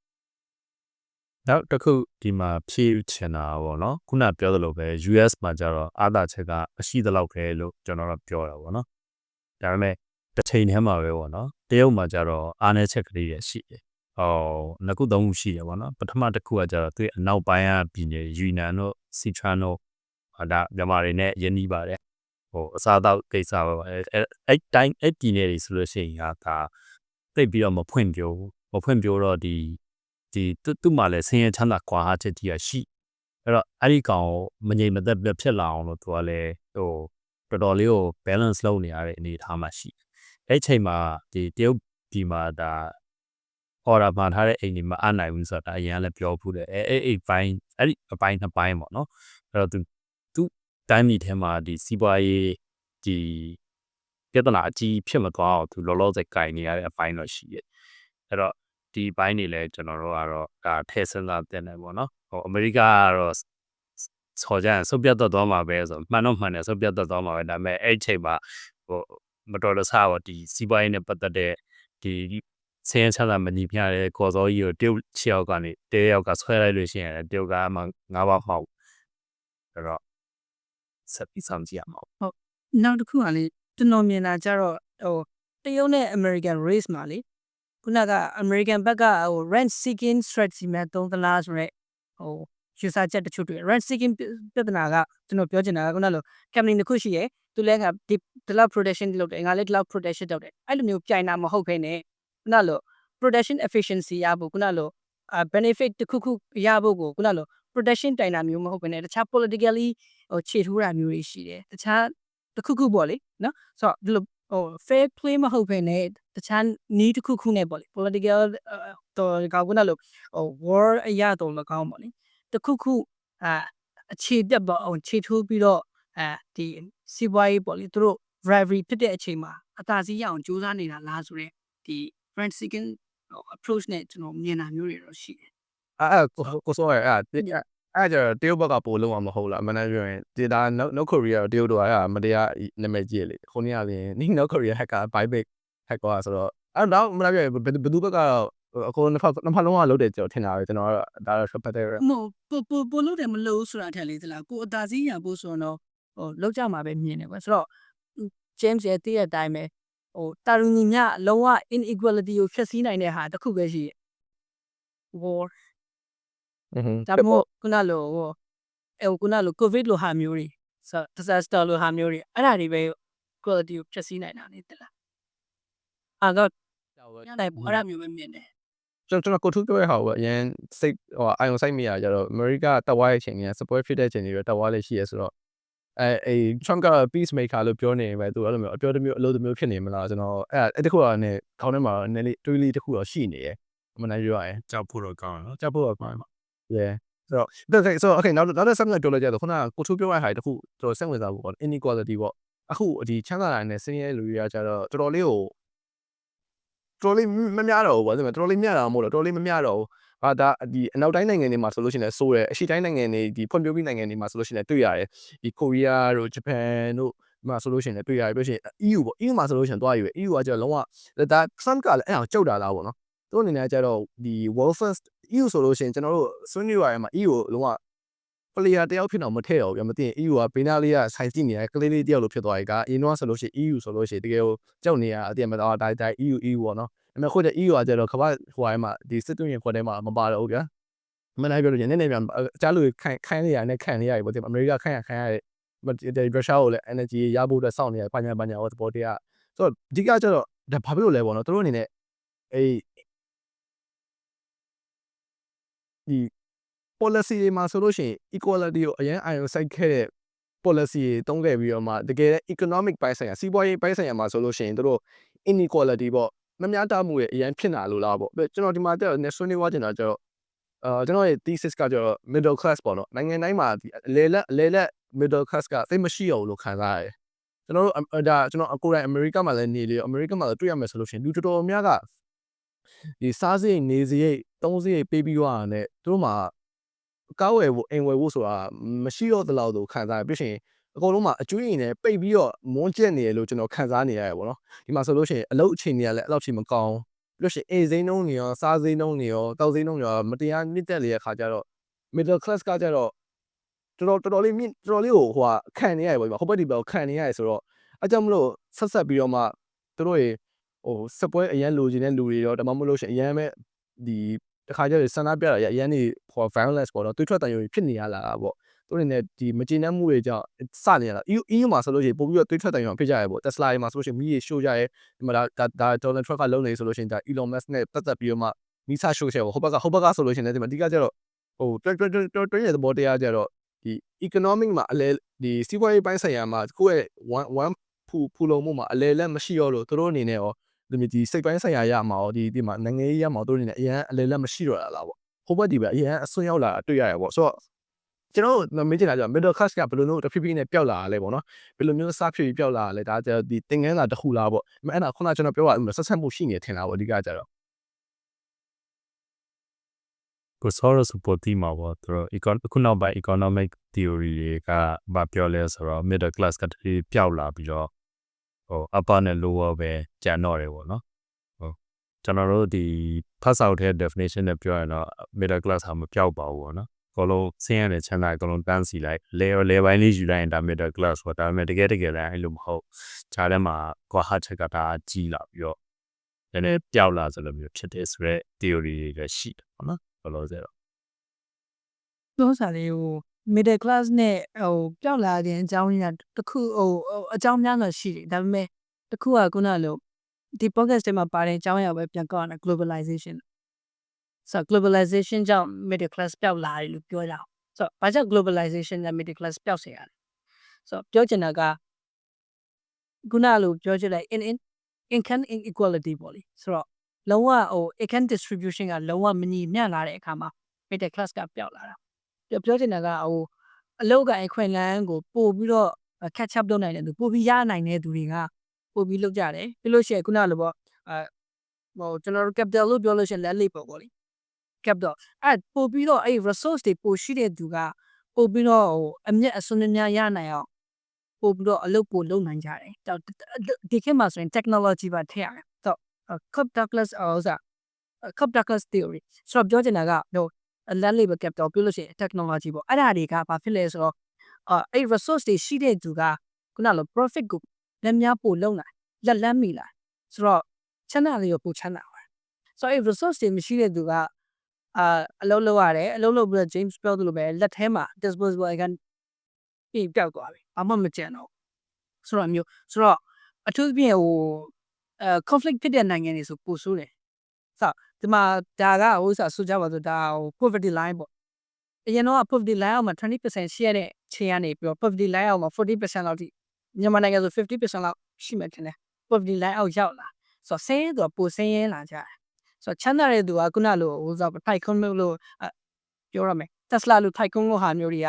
ပို့ပြီးတော့ rent seeking ကြောင့်ပဲပို့ပြီး profit ပိုရလာတယ်ဆိုတာမျိုးတွေရှိတယ်ဆိုတော့လောလောဆယ် Tesla နဲ့ပတ်သက်လို့ဆိုတော့ stock share ကြတယ်ဘာညာသူဆန္ဒပြတယ်ဘာညာတော့ရှိပါဘူးလေဆိုတော့ဟို Tesla ရဲ့ဟိုပြောချင်တာဟိုခုနလိုပေါ့ Elon Musk ရဲ့အတွေးကခုနလိုထိုက်ကွန်းဖြစ်လာမယ်ဆိုရင်သူ profit ပိုရမယ်ဆိုတဲ့အတွေးမျိုးတွေးလာတော့မသိဘူးဒါထားပါလေတော့ story ကပြောင်းသွားမှာဆိုလို့ဆိုတော့ခုနလို inequality ကအဲ့ဒါအကြောင်းလို့မြင်တယ်ဒါပေမဲ့ဟိုနိုင်ငံရဲ့ဟို running လုပ်နေတဲ့ operation system ပေါ့လေမတူတာကဘာလဲဆိုလို့ရှိရင်မြန်မာနိုင်ငံလိုနိုင်ငံမျိုးပေါ့လေစဉ်းစားမယ်ဆိုလို့ရှိရင်ကောင်းမွန်တဲ့အိမ်ဝင်တဲ့ကိုယ့်ဘာကိုစားဖို့ပဲအနိုင်နိုင်လုပ်နေရတာကိုယ့်ရဲ့ income ရဲ့ 90% လောက်ကိုကနေ့တူကပြန်သုံးနေရတယ်ဆင်းရဲသူကပိုဆင်းရဲလာတယ်ပေါ့လေဆိုတော့ America လိုနိုင်ငံမျိုးကခုနလိုဘာဟိုတခုရှိလဲဆိုလို့ရှိရင်ခုနလို income ကို regularly ရတယ်ဆိုလို့ရှိရင်ခုနလိုကားဝယ်လို့ရတယ်အိမ်ဝယ်လို့ရတယ်အကျွေးနဲ့ဝယ်ကြတယ်ဆိုတာမျိုးရှိတယ်ဆိုတော့ခုနလို middle class ကြောက်သွားတာကဟိုဘယ်နိုင်ငံအပေါ်မှာမူတည်ပြီးတော့ဘာကြောင့်ကြောက်သွားရဲဆိုတာမျိုးဟို ထည့်စဉ်းစားမယ်ပေါ့အဲ့ variable တွေထည့်စဉ်းစားဖို့ကောင်းမယ်ပေါ့လေတဲ့လားကိုမြင်တာ ကိုနာဘယ်လိုထင် ကိုစောပြောတာအဲ့ဆို globalization ကြောင့် middle class က ဒါပေမဲ့ globalization အာဆီယံနိုင်ငံတွေမှာကြောက်အရင်တော့ဆိုရင်ပေါ့နော် globalization ကြောင့် middle class ကပို့ပြီးတော့ grow ဖြစ်လာတာပေါ့ဟုတ်တော့ तू ကပို့ပြီးတော့ network ပို့ရှိလာ trade ပို့ရှိလာပေါ့နော်အဲ့တော့အဲ့ဒီဟာကြတော့ဖြစ်ဒါပေမဲ့နှစ်ခုစလုံးပေါ့နော် globalization မှာလည်း2 point ရှိပါတော့ globalization လုပ်တဲ့ခါကျတော့ရှင်ပို့ပြီးတော့ network ရှိလာ trade ရှိလာမယ်ဆိုလို့ရှိရင် middle class ကပို့ပြီးတော့ gaining ဖြစ်လာတဲ့ထဲမှာပါတာပေါ့ဘာလို့ဆိုတော့ကျွန်တော်ဒီမှာ upper class နဲ့ middle class ကပို့ပြီးတော့ grow ဖြစ်လာတဲ့အခြေအနေမှာရှိနေတယ် global အဲ့အာဆီယံနိုင်ငံတွေအခုကတော့တော်တော် slow ဖြစ်လာပြီးတော့ဖြစ်နေမှာပေါ့နော်အခုအခြေအနေမှာတော့ဒါပေမဲ့အရင်တော့စစချင်းဗီယက်နမ်တို့ဘာလို့ဆိုရှင် globalization စလုပ်တဲ့အချိန်မှာလုံးဝပုံးကလေးဆို middle class တွေကတန်းပြီးတက်လာတာပဲစင်ကာပူဘာလို့လဲအဲ့လိုမျိုးပဲဖြစ်လာပဲဆိုတော့ nationalization မှာလည်းခုနလိုပဲပေါ့နော်ခုနတဖြည်းဖြည်း middle class တွေစပြီးအခု shrinking ဖြစ်လာပြီဆိုလို့ရှင်ဒါမင်းတို့အပြင်ကလူတွေလာလို့အပြင်ကလူတွေမလာနိုင်ငါတို့ကိုယ်နိုင်ငံလူတွေကိုပြန်လုပ်မယ်ဆိုကိုယ်နိုင်ငံလူတွေကိုပြန်ချမ်းသာဆိုအဲ့ဒီနှစ်ခုအားလို့မျိုးတွန်းဒါပေမဲ့အချိန်လေးမှာပြန်ကြည့်ရင်ကျွန်တော်တို့ကအဲ့လိုမျိုးတယောက်နဲ့အဲ့လိုဒီ system ပေါ်မှာပေါ့နော်ယုံကြည်မှုမရှိတော့တာတွေပေါ့အဆင်မပြေတာဒီ system မှာဆိုတော့အခုဆိုရင်ကျွန်တော်တို့ဒီ economics က based on ဟိုဟာပေါ့ဘယ်လိုခေါ်မလဲ credit ပေါ့ဒီ percent ရှာတဲ့ပုံမှာကျွန်တော်တို့ပြန်ပြီးတော့ဟို survive လုပ်ဖို့အတွက်လဲစားတောက်တယ်ပေါ့ဆိုတော့ဒါပေမဲ့ဒီ cost တွေကတက်လာတယ်ဒါပေမဲ့ wages တွေကတက်မလာတဲ့ဖြစ်လာတာပေါ့အကယ် wages ကပါတက်လာတဲ့ခါကျလို့ရှိရင်ကျွန်တော်တို့အနေနဲ့ကဒါဘာမှမပြောင်းလေ cost တက်လာတယ်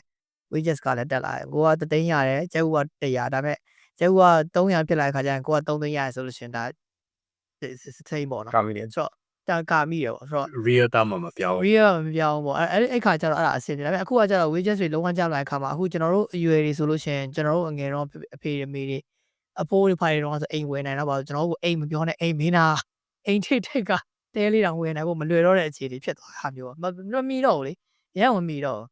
့ဘလို့မှသွားပြီးကြည့်လို့မရအခုကျွန်တော်ညီမအဲ့ကြောင့်အခု case စကားအရာဆိုလို့ရှိရင်လုံးဝ bank loan ဆိုတဲ့ဥစ္စာလုံးဝတကယ်ကို popular အနေနဲ့ပတ်စံကြီးရဲဆိုတဲ့ဥစ္စာ business မှာဘယ်လိုတောင်တင်လဲဆိုတော့အကျွေးရှိမှဟိုလုပ်ငန်းဖြစ်တယ်ဆိုတဲ့အခြေအနေမျိုးတွေဖြစ်သွားတာပေါ့နော် bank loan နဲ့ဘယ်နှစ်ကိုအခုကဘာတွေတောင်ပြန်အဲ့လိုဘယ်လိုတောင်ဘယ်လောက်တောင် middle class ကိုပြန်ပြီးဟိုဖြစ်ကြပြန်ကြဆိုတော့ okay ဘယ်နှစ်ကိုဘယ်လောက်လုံးနဲ့ပေးမယ်ဘယ်နှစ်ကိုဘယ်လောက်လုံးနဲ့ပေးမယ်ဘယ်လောက် percent နဲ့ short မယ်ဖြစ်သွားဘာလို့တကယ်မှာဒီဟာနဲ့ပဲ middle class ကိုပတ်စံရှာခိုင်းရမှာ哦သူတို့ကဒီမှာနေကြတာဒီမှာနေကြတယ်ကြောင့်အနည်း20စာချုပ်ထုတ်လိုက်တဲ့ကအနည်း20အလုပ်လုပ်ရတော့မယ်ဟိုကိုကျွန်တော်တို့ဟို US မှာလည်းလုပ်ပဲမှာအိမ်ဝယ်တဲ့အခါ down payment short ရနောက်ထပ်လုံးဝယ်ဆိုရှင်အဲ့ဒါ20တော့အဲ့လိုမျိုးဆိုတောက်လျှောက်အဲ့မှာအလုပ်လုပ်ရပြီလေဆိုတော့ဒီအလုပ်ကသူတို့ကထွက်လို့လည်းမရတော့တဲ့အပြင်ခုနပုံမှန်အားဖြင့်ဆိုရင်ပုံမှန်ဝင်ငွေပေးနေတဲ့ဒီ tech company တွေဒီလိုဟာတွေမှာဖြစ်ရမှာ entrepreneur ဘိုင်းတွေခဏထားလိုက်တော့ဘာလို့ဆိုတော့ဒီ income က basic ဝင်လာဖို့ဖြစ်ရမှာဒါပေမဲ့အဲ့ဒီလုပ်နေတဲ့20အတွင်းမှာပဲခုန cost တွေက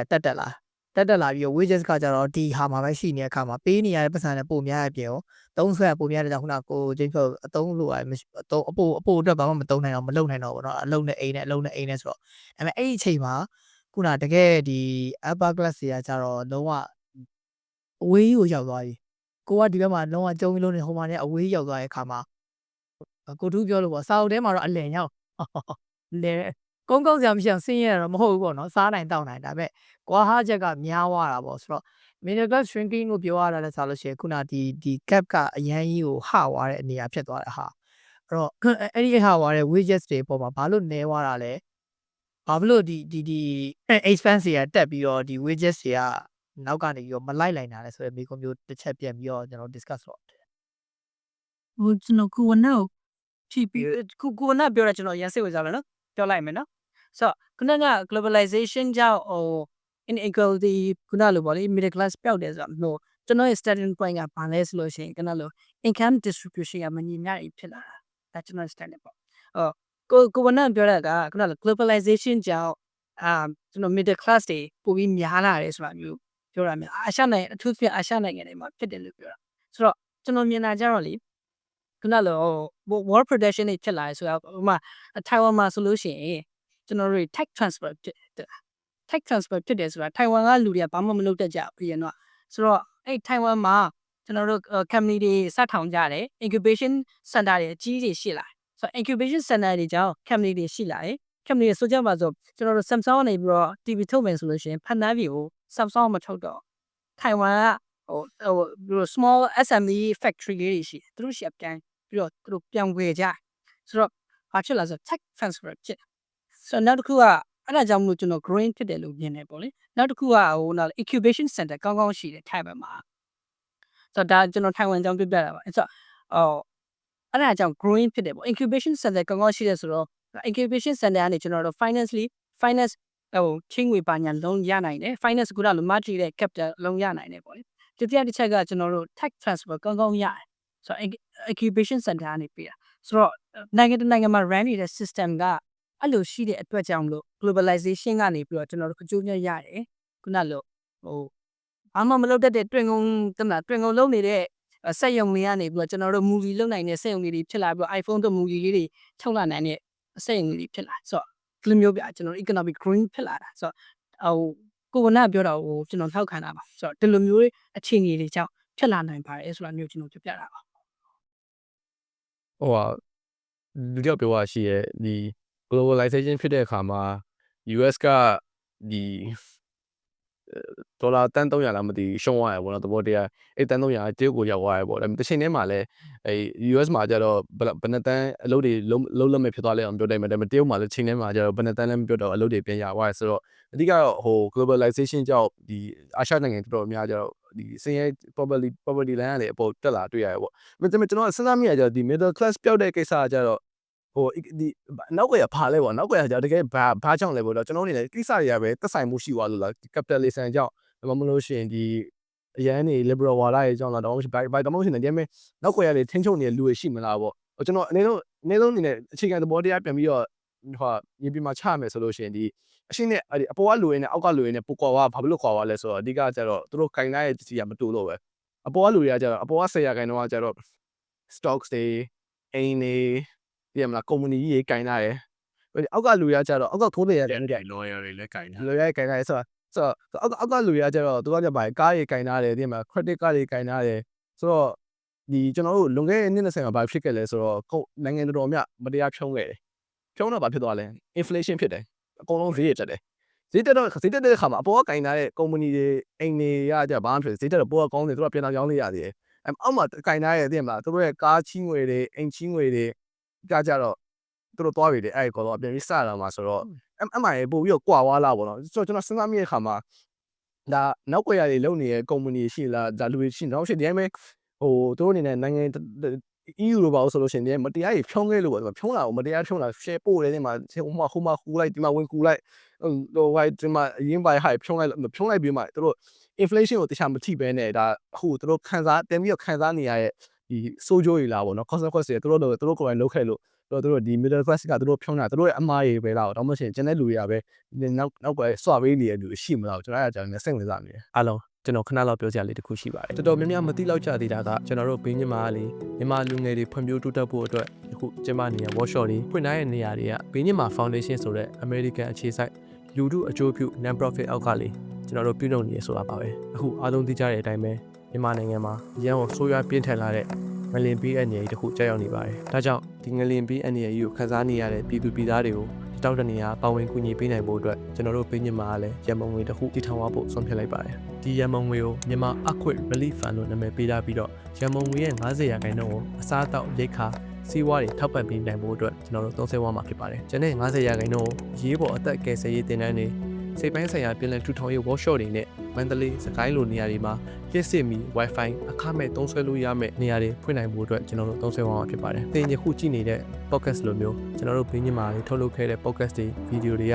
သင်ပေါ်အတွက်အကျိုးပြုခဲ့တယ်အသုံးဝင်ခဲ့တယ်ဆိုလို့ရှိရင်ကျွန်တော်တို့ဒီရန်မုံတွေမှာလည်းညီတိပမာဏမစိုးပါဝင်ကူညီပေးဖို့ကျွန်တော်တောင်းဆိုချင်ပါတယ်။တိုက်ရိုက်မလူတန်းနိုင်အောင်မှတကယ်ချင်းတယောက်တော့မဟုတ်တော့ရောက်နေလည်းပြန် share ပေးခြင်းကကျွန်တော်တို့ထောက်ပံ့ပေးခြင်းတစ်မျိုးပါပဲတကယ်လို့နိုင်ငံတကာကြီးသူတွေအနေနဲ့ကျွန်တော်တို့ထောက်ပံ့ပေးခြင်းနဲ့ဆိုလို့ရှိရင်တော့ဒီ QR code ကို scan ပြီးတော့မှ Visa Mastercard Crypto တို့နဲ့တစ်ဆက်ကျွန်တော်တို့ထောက်ပံ့ပေးလို့ရပါတယ်တကယ်လို့ပြည်တွင်းကလေထောက်ပံ့ပေးခြင်းနဲ့ဆိုလို့ရှိရင်ဒီ KP QR code ကို scan ပြီးတော့မှကျွန်တော်တို့ထောက်ပံ့ပေးလို့ရပါတယ်ဗျကျွန်တော်ပြောတာအခုဒီနားထောင်ပြီးလို့ကျေးဇူးတင်ပါတယ်ကျွန်တော်တို့အတူတူပေါင်းစည်းပြီးတော့မှတစ်တိုင်းတစ်ပိုင်းပါဝင်ကူညီပေးကြရအောင်ပါဗျာကျေးဇူးပါကျွန်တော် theory တစ်ခုတော့ပြောပြချင်တယ်ပေါ့နော်ဟိုကိုဂျိမ်းပြောတဲ့ဥစ္စာလဲဒါမှန်တဲ့လောက်တော့မှန်တယ်ဖြုံတဲ့ခါကျတော့ဟိုတည်မလားဖြုံတာများတော့ခုနပြောတော့အဆင်မပြေတာတွေများလာတာပေါ့နော် နောက်တစ်ခုကကြတော့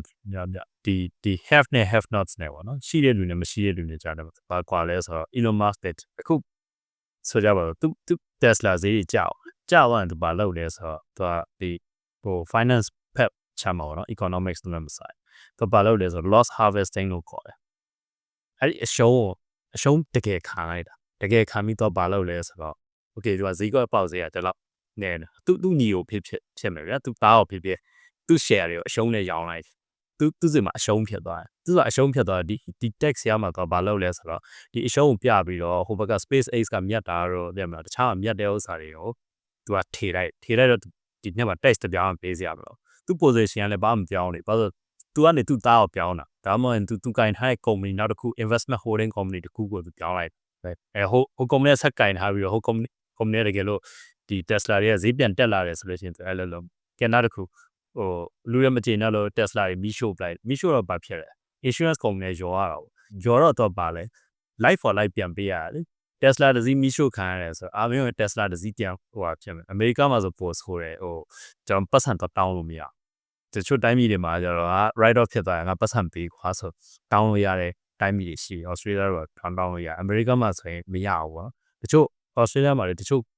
insurance company တွေမရဘူးမင်းက insurance လုပ်ထား Tesla insurance လုပ်ထားရေး Tesla ပဲပြန်ရအဲ့ insurance company ကပါလဲဆိုတော့ Tesla တစည်းထောက်ဝယ်ပေးရဟိုကရောင်းအောင်တက်အောင်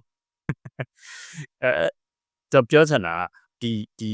ပတ်စံများရှိတဲ့လူတွေမှာသူတို့မှာဒီနီလန်းနေရှိရဗျာခုနပြောတဲ့ဟိုလက်ပြောင်းလက်ထွဲလေးလုတ်ပြီးတော့ခွန်ရှောင်ဖို့လို့ဘာလို့လိုဟာမျိုးတွေဆိုသူ့မှာရှင်းနေတယ်ရော accountant တွေရောရှိဟိုပတ်စံမရှိတဲ့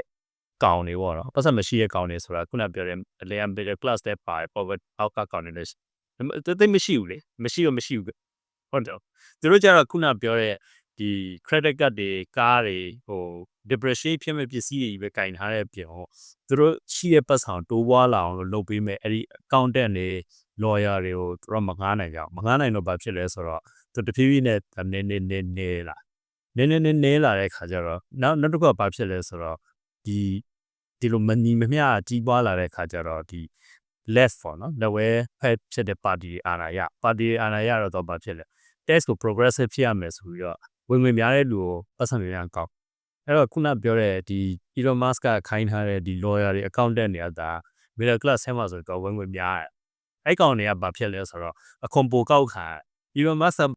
တင်မှာအများကြီးမြတ်တဲ့အချိန်မှာ tax တပြားမပေးဘူးခုန loss harvesting တွေလက်ပြောင်းလက်လွှဲတွေမျိုးစုံလုပ်ပြီး tax တပြားမပေးတဲ့အချိန်မှာသူစီကပတ်စံဆိုကြပါစို့ဟိုမဖြစ်စလောက်ရတယ်ပေါ့နော် Elon Musk ခက်ကကြည့်မယ်ဆိုမဖြစ်စလောက်လေးပေးပြီးလုပ်ခိုင်းလိုက်တဲ့ဒီ lawyer တွေဒီ accountant တွေက tax တွေအများကြီးပေးလိုက်ရအဲ့တော့ဒီကောင်တွေကဘာဖြစ်လဲဆိုတော့အလုပ်လုပ်ပြင်မယ်ပတ်စံတွေအများကြီးဝင်ပြင်မယ်သူက tax တွေအများကြီးပေးလိုက်ရတော့သူ့အောက်ကကောင်နဲ့တိတ်မထူးဖြစ်အဲ့နဲ့သူကတဖြည်းဖြည်းနဲ့ကားတွေဝယ်ရင်းနဲ့အကျိုးရကတ်တွေနဲ့ဖြောရင်းနဲ့တဖြည်းဖြည်းနဲ့သူတို့ကဝိုင်းရောပြီးဆင်းရဲသွားတော့ left ရင်းတဲ့ပါတီကိုမဲပေးရတော့ progressive tax နဲ့ဆိုထက်ကောက် tax တွေထပ်ပေးရအဲ့ဒါနဲ့သူကတော်တော်လေးကိုကွာဟပါတဲ့အဲ့လိုတော့ညံ့နေပါတော့ပြန်20သွားလို့ရရှိပြီ sorry ကိုစတော့ကျွန်တော်ခုနဘာကြောမလို့လဲမေးပါခုပြောရမျိုးဝမ်း sorry ကျွန်တော် skip လုပ်လိုက်တော့ အဲ့ဆို middle class ကအဲ့ဒါဆိုတော်တော်လေး fragile ဖြစ်တာပေါ့နော်အဲ့ဆိုရှင် fragile ဖြစ်တဲ့ဟာမျိုးပြောပါဘာလို့ဟိုခုနအောက်က class ကျတော့အဲ့လောက်ထိ fragile ဖြစ်တာမျိုးမရှိတော့ဘူးသူတို့အနေနဲ့middle class ကခုနတော့လို့ fragile ဖြစ်တာဆိုတော့အခုဒီစီးပွားရေး sense မှာလည်းအဲ့လောက်ထိနည်းနည်းလေးရှိရင်တော့မှခုန networking မရှိတာမျိုးတွေပေါ့နော်ဒါမျိုးတွေတော့ပေါ့နော်ပြီးတော့ enough money မရှိတော့အောင် enough money to spend but not enough money to ခုန invest more တော့အဲ့လိုတော့ပြောတော့အဲ့လိုထပ်ပြီး grow လုပ်ဖို့အတွက်အခြေအနေမျိုးဖြစ်သွားတာပေါ့နော်အဲ့တော့ဆိုတော့အဲ့ဒီ line လေးမှာရှိနေတဲ့ဟာဆိုတော့သူကအရင် fragile ဖြစ်တဲ့ဟာမျိုးဖြစ်နောက်ပြီးတော့ဒီခုန covid တို့ဘာလို့ဆိုလဲ middle class ကိုထိတာများတာမလားဆိုတော့အဲ့ဒီဟာတွေလည်းပါတာပေါ့နော် fragile အစတွေကလည်း fragile ဖြစ်နေပြီးသားဟိုမှာ global ဟာတွေကတစ်ခုပြီးတစ်ခုလိုက်ထိနေတာပေါ့နော်အဲ့ထိနေတဲ့အခါမှာအဲ့တော့ကျွန်တော်တို့ရှင်းတာမှတော့ factor တစ်ခုတည်းအကြောင်းတော့မဟုတ်ဒီရှိသမျှ factor တွေတော်တော်များအကုန်လုံးပေါင်းပြီးတော့ပြန်လှည့်ကြည့်လိုက်တဲ့အချိန်မှာဝုန်းသူအကွာကြီးကွာနေတဲ့သဘောမျိုးဖြစ်သွားပါတော့အဲ့လို wages တွေလည်းနည်းနည်းလေးနည်းလာတယ်ခုနကွာမှုတွေများလာအသုံးဖြုံးတွေလည်းပိုကြီးလာတယ်ပြီးရင်တစ်ချိန်တည်းမှာပဲဒီမဟုတ်တာဘုတ်ကောက်ကပစ္စည်းတွေကိုလက်ထဲကင်ထားပြီးတော့တကယ်ဟိုဖြစ်မဲ့ဟာတွေ ရှိလက်ထဲမှာရှိမနေဘူးပေါ့နော်အဲ့တော့တော်တော်များများမေးချင်အော်ငါလွန်ခဲ့တဲ့10နှစ်လောက်က Tesla ဝယ်ထားလိုက်ရမှာကွာဆိုတဲ့မေးခွန်းတွေ middle class ကြီးကတော်တော်များများလာဘာလုပ်လိုက်ရမှာဆိုပြီးအခုချိန်မှာထားပြီးဝုန်းနိုင်ကျဲလုံနေတယ်မှာ middle class တော်တော်များပါတယ်အဲ့လိုလုံအဲ့လိုရှိကြတယ် စောဝင်သားမိတာဒီ sorry ကျွန်တော်ကိုစုံလည်းနေမေးနေတာဒီကိစ္စကိုကောင်းမွန်စွာဖြည့်ရှင်းနိုင်တဲ့ဖြည့်ရှင်းထားတဲ့နိုင်ငံတွေရှိမယ်ထင်လားဟိုစင်ကာပူတော့အဲ့လိုဒီကောင်းမွန်စွာဖြည့်ရှင်းထားတာမတွေ့ဘူးလားလို့ပြောတာသူတို့လည်းအင်စင်းတော့ကြော်ကြည့်ရမလားပြောတော့ဆိုတော့ဘယ်နိုင်ငံနဲ့ဒီကိစ္စကောင်းမွန်စွာဖြည့်ရှင်းထားတယ်ပေါ့အေး EU လား EU လို့အချို့ socialism Norway တို့ပါလည်းမစိုးဘူးအဲ့ဒါပေမဲ့ Billionaire State ကဒီကိစ္စကိုကောင်းမွန်စွာဖြည့်ရှင်းထားတယ်ပေါ့ ဟိုစား James မေးတဲ့မေးခွန်းမဖြစ်ခင် James ကမေးရမလို့ပြင်ခုနဟိုစားပါကျွန်တော်စကားချက်ပြောတာပါဟို James ပြောတဲ့ပြဿနာလေဟို middle class ပြဿနာလား inflation ပြဿနာလားအခုမတဲခွဲတာဘယ်လိုထင်လဲ James နေနဲ့ဒီလိုအခုမေးချင်တာနည်းနည်းလေးစကားဟိုကိုမေးချင်တဲ့ဖြေရအောင်လို့ထပ်မေးမယ်နော်ဆိုတော့ middle class ပြဿနာကခုနလို development နဲ့ဆိုင်တယ် middle class ပြောက်သွားတာ development ဟိုကျော်နေသွားတယ်လို့တွေးကြည့်လို့ရတယ်ဗောလေဒါ middle class ပြဿနာနော် inflation ပြဿနာကအောက်ပြီးနိုင်ငံတွင်းကမှာ inflation တွေတက်လာဒါပေမဲ့ဘာမှလိုက်မတက်ဘူးလဲဆိုတော့ short term မှာ wages တွေလိုက်မတက်ဘူး ဟုတ်တယ် အဲ့ချိန်မှာ short term ပြဿနာ inflation နဲ့ပတ်သက်ပြီးတော့ short term ပြဿနာက inflation လိုက်တက်ပေမဲ့ wages လိုက်မတက်လို့ပိုဆင်းရဲသွားတယ်လို့ခံစားရတယ် long term မှာဆိုလို့ရှိရင် inflation တက်ပေမဲ့ wages တွေလိုက်တက်ရမယ်လိုက်ကိုတက်ရဆိုတော့ long term မှာကြာရင်ဒါဒီပြဿနာပြည်လည်သွားနိုင် inflation ပြဿနာဆိုတော့အခု James ကိုပြန်မေးချင်တာ James ကရောအဲ့ဒါကိုဘယ်လိုမြင်တာလဲ တကယ်လို့ဟိုဟာ wages လိုက်မတက်နိုင်တော့မှ government လေ tax cap ပေါ့အခွန်ပြန်ပြီးတော့ short ပေးနိုင်တော့မစိုးဘူးလားဗောဒါပေမဲ့အဓိကကျတော့ဟိုလွန်ခဲ့10နှစ်20ရာကျတော့နည်းလေးနိုင်ငံတော်များ liberal ဖြစ်ခဲ့ရညာ liberal ဖြစ်ခဲ့နိုင်ငံတွေကြည့်မယ်ဆိုလို့ရှိရင်သူတို့ tax ကအနည်းများပုံများရတယ်ဒီမှာ conservative သူကြည့်တော့ဟို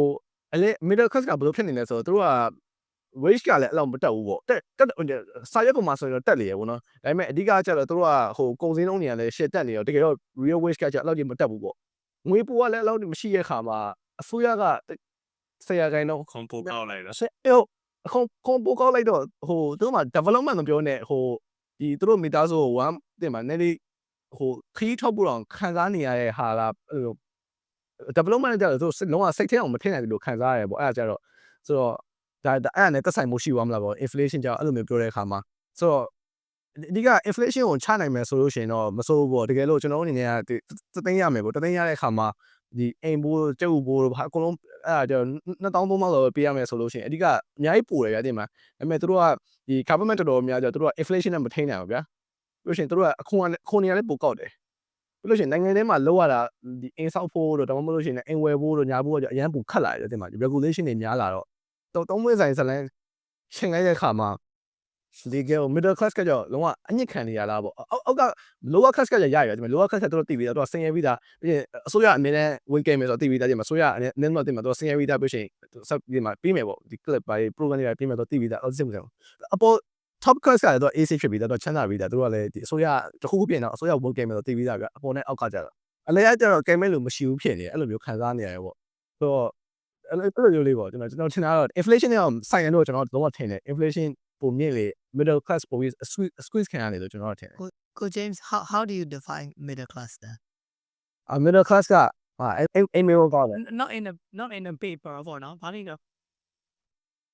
အိမ်မေကကောင်းတယ်အမှန်တမ်းပြောရင်does it vary on like each countries လားအဲ့လိုမျိုးဟာမျိုးလားအဲ့ဒါဆိုလို့ရှိရင် အဲ့ပြီးတော့အဲ့ချင်းတယ်အဲ့ချင်းတယ် အဲ့ဒါဆိုရင်တော့ကျွန်တော်တို့ကဘယ် country ကတောင် solve လုပ်နေဆိုတော့မေးလို့မရပါဘူးဆိုတော့ there's no like ground level right အဲ့ဒါစင်ကူမှာဆိုလို့ရှိရင်ခုနပြောလို့မျိုးအိမ်ဝင်နိုင်တယ်ကိုမိသားစုခီးလိုက်ပို့နိုင်တယ်ဆိုတာစင်ကူမှာမိသားစုတော်များလုပ်နိုင်တယ် so in that definition ဆိုလို့ရှိရင်စင်ကူမှာမိသားစုထိန်းနိုင်တဲ့အချိန်မှာပါပါဆိုတော့ their passport is strong right သူတို့ passport is strong ဖြစ် currency ကလည်း strong ဖြစ်တယ်ဗျာပြီးတော့သူတို့နိုင်ငံဘလောက်ပဲတည်ဘလောက်ပဲရှိတပစ္စည်းတည်လေးမှာ natural resources မရှိဘဲနဲ့တောက် strong ဖြစ်နေတယ်ဆိုတာ political အရင်ကို strong ဖြစ်တဲ့ပါတယ်အာဆီယံနဲ့ပါဆိုတော့သူတို့နိုင်ငံကကြိုက်တဲ့နိုင်ငံသွားလို့ရှိရင်အကုန်လုံး welcome ဖြစ်တဲ့ဟာမျိုးဗျာဘလုံးမလဲဘူး ဒီနှစ်နံပါတ်1သူတို့ passport ကနံပါတ်1 yeah so like in terms of အဲ့လိုမျိုးပြောမယ်ဆိုလို့ရှိရင်စင်ကူတနိုင်ငံတော့ middle class ဆိုပြောလို့ရ like a more majority ပြောပြတာပေါ့နော် majority ပြောလို့ရအဲ့ဆိုသူတို့စီမှာသွားအိမ်ဝယ်တာတွေပါဆိုတော့တောင်းတခြားအာဆီယံနိုင်ငံတွေမဖြစ်နိုင် So yeah, like It's always yeah. So how do you define like middle class in like တနေ့ကိုအလဲတော့ခရီးနှစ်ခေါက်ထွက်နိုင်တယ် အိမ်အောင်ဖေးဝယ် so တော့လေ so ခုနလို middle class ကို define လုပ်တယ်ဆိုတာခါလေကျွန်တော်တို့ခုနလိုဟိုကိုနိုင် approach ပေါ့လေ so ကိုနိုင် approach ကဟို upper 20တို့ lower 20တို့ပြီးလို့ရှိရင်ခြားထဲမှာရှိတဲ့ 60% လောက်အဲ့လိုကိုနိုင်နေပေါ့ so ကိုနိုင်အနေနဲ့ approach လုပ်တာတော့ဟိုမဟုတ်ဘူးပေါ့လေကျွန်တော်အနေနဲ့စဉ်းစားတာပါပြီးတော့ကျွန်တော်လေးလာမိသလောက်နော်ကျွန်တော်လေးလာတာလိုအကောင်းလိုအပ်လိမ့်မယ်ဆိုတော့ကွန်တိုင်းနဲ့ခွဲတာမျိုးကတော့ဟို middle class ကတော့မဖြစ်နိုင်ဘူးပေါ့လေ